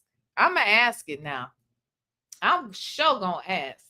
I'm not that person that's gonna say, "Hey, now you got an open case." So don't answer. I'm gonna ask you a question, but you probably don't want to answer it. You know what I'm saying? Or I'm just gonna avoid asking questions because it's detrimental to his case. His case is his business. You know what I'm saying? That's your business. Your case is your business. My case is my business. If you ask me questions about my case that I can't talk about, I'm not gonna answer it. If you ask me questions about my case and I shouldn't talk about it, but I decide to talk about it, that ain't your fault. That's mine. Like, I'm just not going to do it. You know what I'm saying? So that's why I be tripping off of Sylvia and, just a few people that just be like, well, you're not supposed to. Even Dennis does that. With it, I don't want to ask you that because that might affect your case. Well, that's his business. Is it your job to get the tea? Or is it your job to monitor and police these mother suckers? Huh? Anywho, okay, let's listen, child. Called a release letter, right? Because I run a real legit business. This is not a thing where I'm like, all right, cool. Like I trade for you, blah, blah, blah, blah. Everything is always paper trail. So people say they have receipts. I have more. I have 10 times more, right? Okay. So you get a release, and this is how I know it was a money grab. You get a release. No one wanted to sign the release. Now, there was people that did sign the release because you have clients that understand the game. You have clients that don't understand the game. You have clients that say, hey, here's $3,500. Hey, here's $1,500. I want to invest this. I want to grow the money. And then guess what? Once you lose, oh, well, you took my money from me. I actually don't even need a client. I haven't accepted a client in over a year now. Is it because I can trade on my own. Is this and because make money? of this, though? Is that why you haven't accepted clients? No, that's actually not the reason. I'm actually building a tech company, and I have to direct all of my focus to that. Okay. But do I still trade? Can I say this too? A lot of people were like, why is he so aggressive? And I heard Native was even saying, why is he so aggressive and this, that, and the other? And why is he so indignant? Why they seem so mad or whatever? And I'll be honest, like his attitude and stuff didn't bother me too much because, and this is not a good thing, I'm just gonna tell you, my damn family, especially on my mama's side of the family, they just talk to each other like this. This is just love right here. So hearing him talk like that you don't sound like nothing to me. You know what I mean? But anywho, yeah, him over here talking this shit. It's funny though. Wait. So Elite 747 said no one signed it or some people signed it. He lies so much. Oh my goodness. I can't stand the way he talks. Double talker.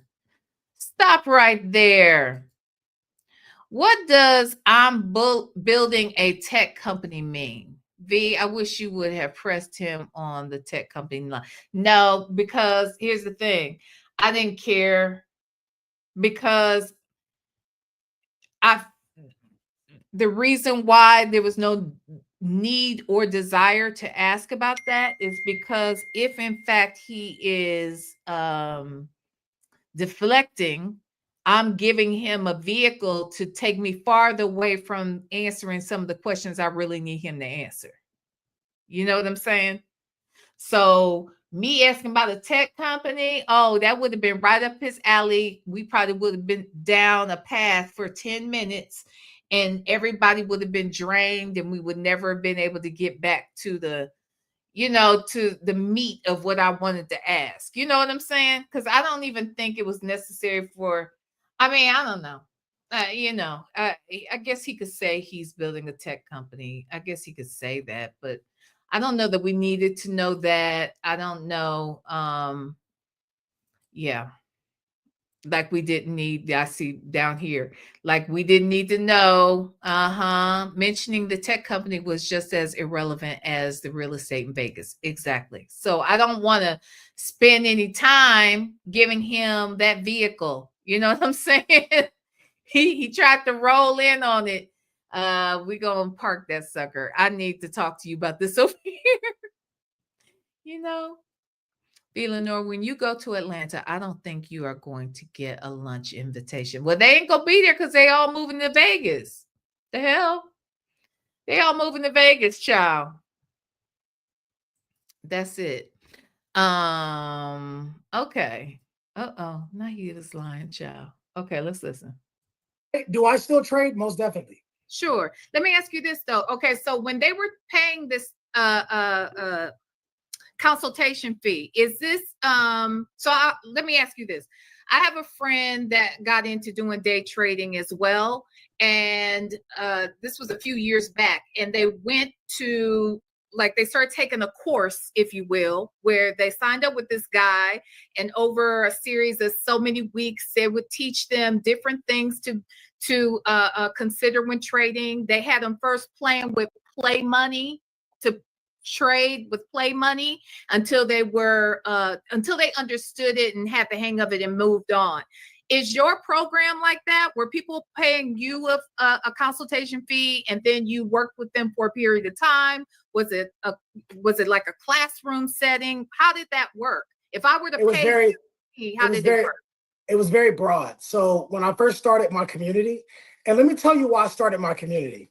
Mm-hmm. I've been on the biggest stages in the world. I've been all over I've traveled country to country, state to state. I've spoken, I've mentored, right?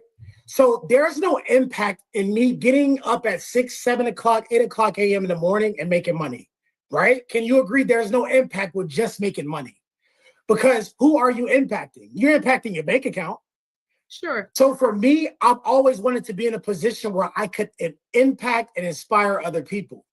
Okay. Most people fear trading. It's not that they don't want to learn, they just fear it, but they do want to see their money grow. Sure. So I had something called trade signals where I would send out trades every single day, literally copy, paste, profit, right?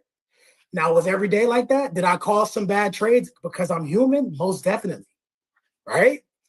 Okay. And then I have an education platform, which is a mastery where you pay a fee, pretty much like a university. And I literally walk you through how to trade and how to get in the markets and become successful in the markets.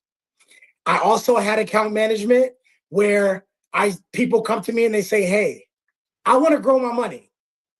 Whether it's $150 or $5,000, I want to grow my money. And one thing I always emphasized to clients at the time was this is not a get rich quick overnight thing. This is not, you're going to lose, you're going to make money, right? I have tons of testimonials of people making money. I can't even count anymore.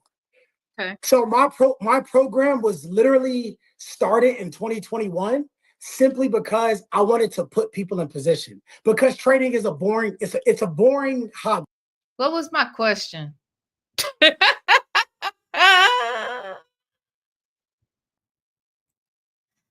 was my question, damn it? What was my question? I think my question was, when these people pay you this money, then what happens, right?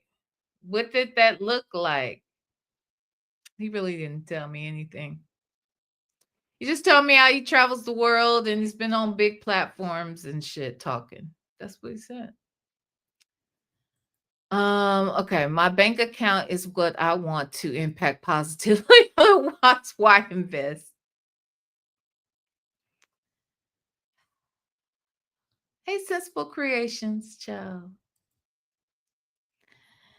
And you have tons of testimonies of people losing money, Jesus. Mm-mm-mm. Mm-mm. Mm-mm. Look, I think because we're an hour and 15 minutes in, I don't think we have to listen to this whole thing, but I do think I want to stop here tonight. And then we can come back tomorrow and finish up a little more. I also think maybe we can do a little bit more fact checking on some things that were said here, and maybe what these folks have said. When I say these folks, I mean some of the alleged victims, what they have said about their experience. Maybe we can go over there and check out what Simone has posted from them that might be relative or relevant to this conversation. And yeah. So we'll be back tomorrow. We're gonna do part 2 of our review of the interview. If that makes the after show. Let me stop. Let's see. 19 minutes, 1 hour and 19 minutes is where we're stopping. Okay, cool beans. So we will come back and finish that tomorrow, okay? Because we've been out here for 3 hours and 24 minutes. We're not going to get through all of this. And I know it's 12:30 on the East Coast, okay? So anywho, thank y'all, everybody, for coming out. Please tell a friend and have them tell a friend. And we'll be back tomorrow to get back into this interview, honey, and to do a little bit more of exploring and fact checking. All right. Wait, would you say G&A like to comment? He is a total crash out. I have no idea why he thinks this is a good look. I don't know either. I don't know. But he did come in pretty aggressive. He was very unhappy with what I had to ask. I wasn't even saying that. I was just asking. Him and Jen, they were not happy with me. They was not happy with me. Okay. So everybody, y'all have a wonderful remainder of a Saturday Eve. I look forward to seeing each of you on tomorrow. I love you to pieces. Thank you to everybody who super chatted tonight. Thank you so much to all of my moderators who were here holding me down. And thanks to all of you in the chat. If you hit the like button, I really want to thank you. Okay. And if you didn't, I want to thank you in advance because I know you're going to hit it on the way out. Okay. Yes. All right, y'all. Y'all have a good night. Know that I love you. Ain't a damn thing you can do about it. Smooches.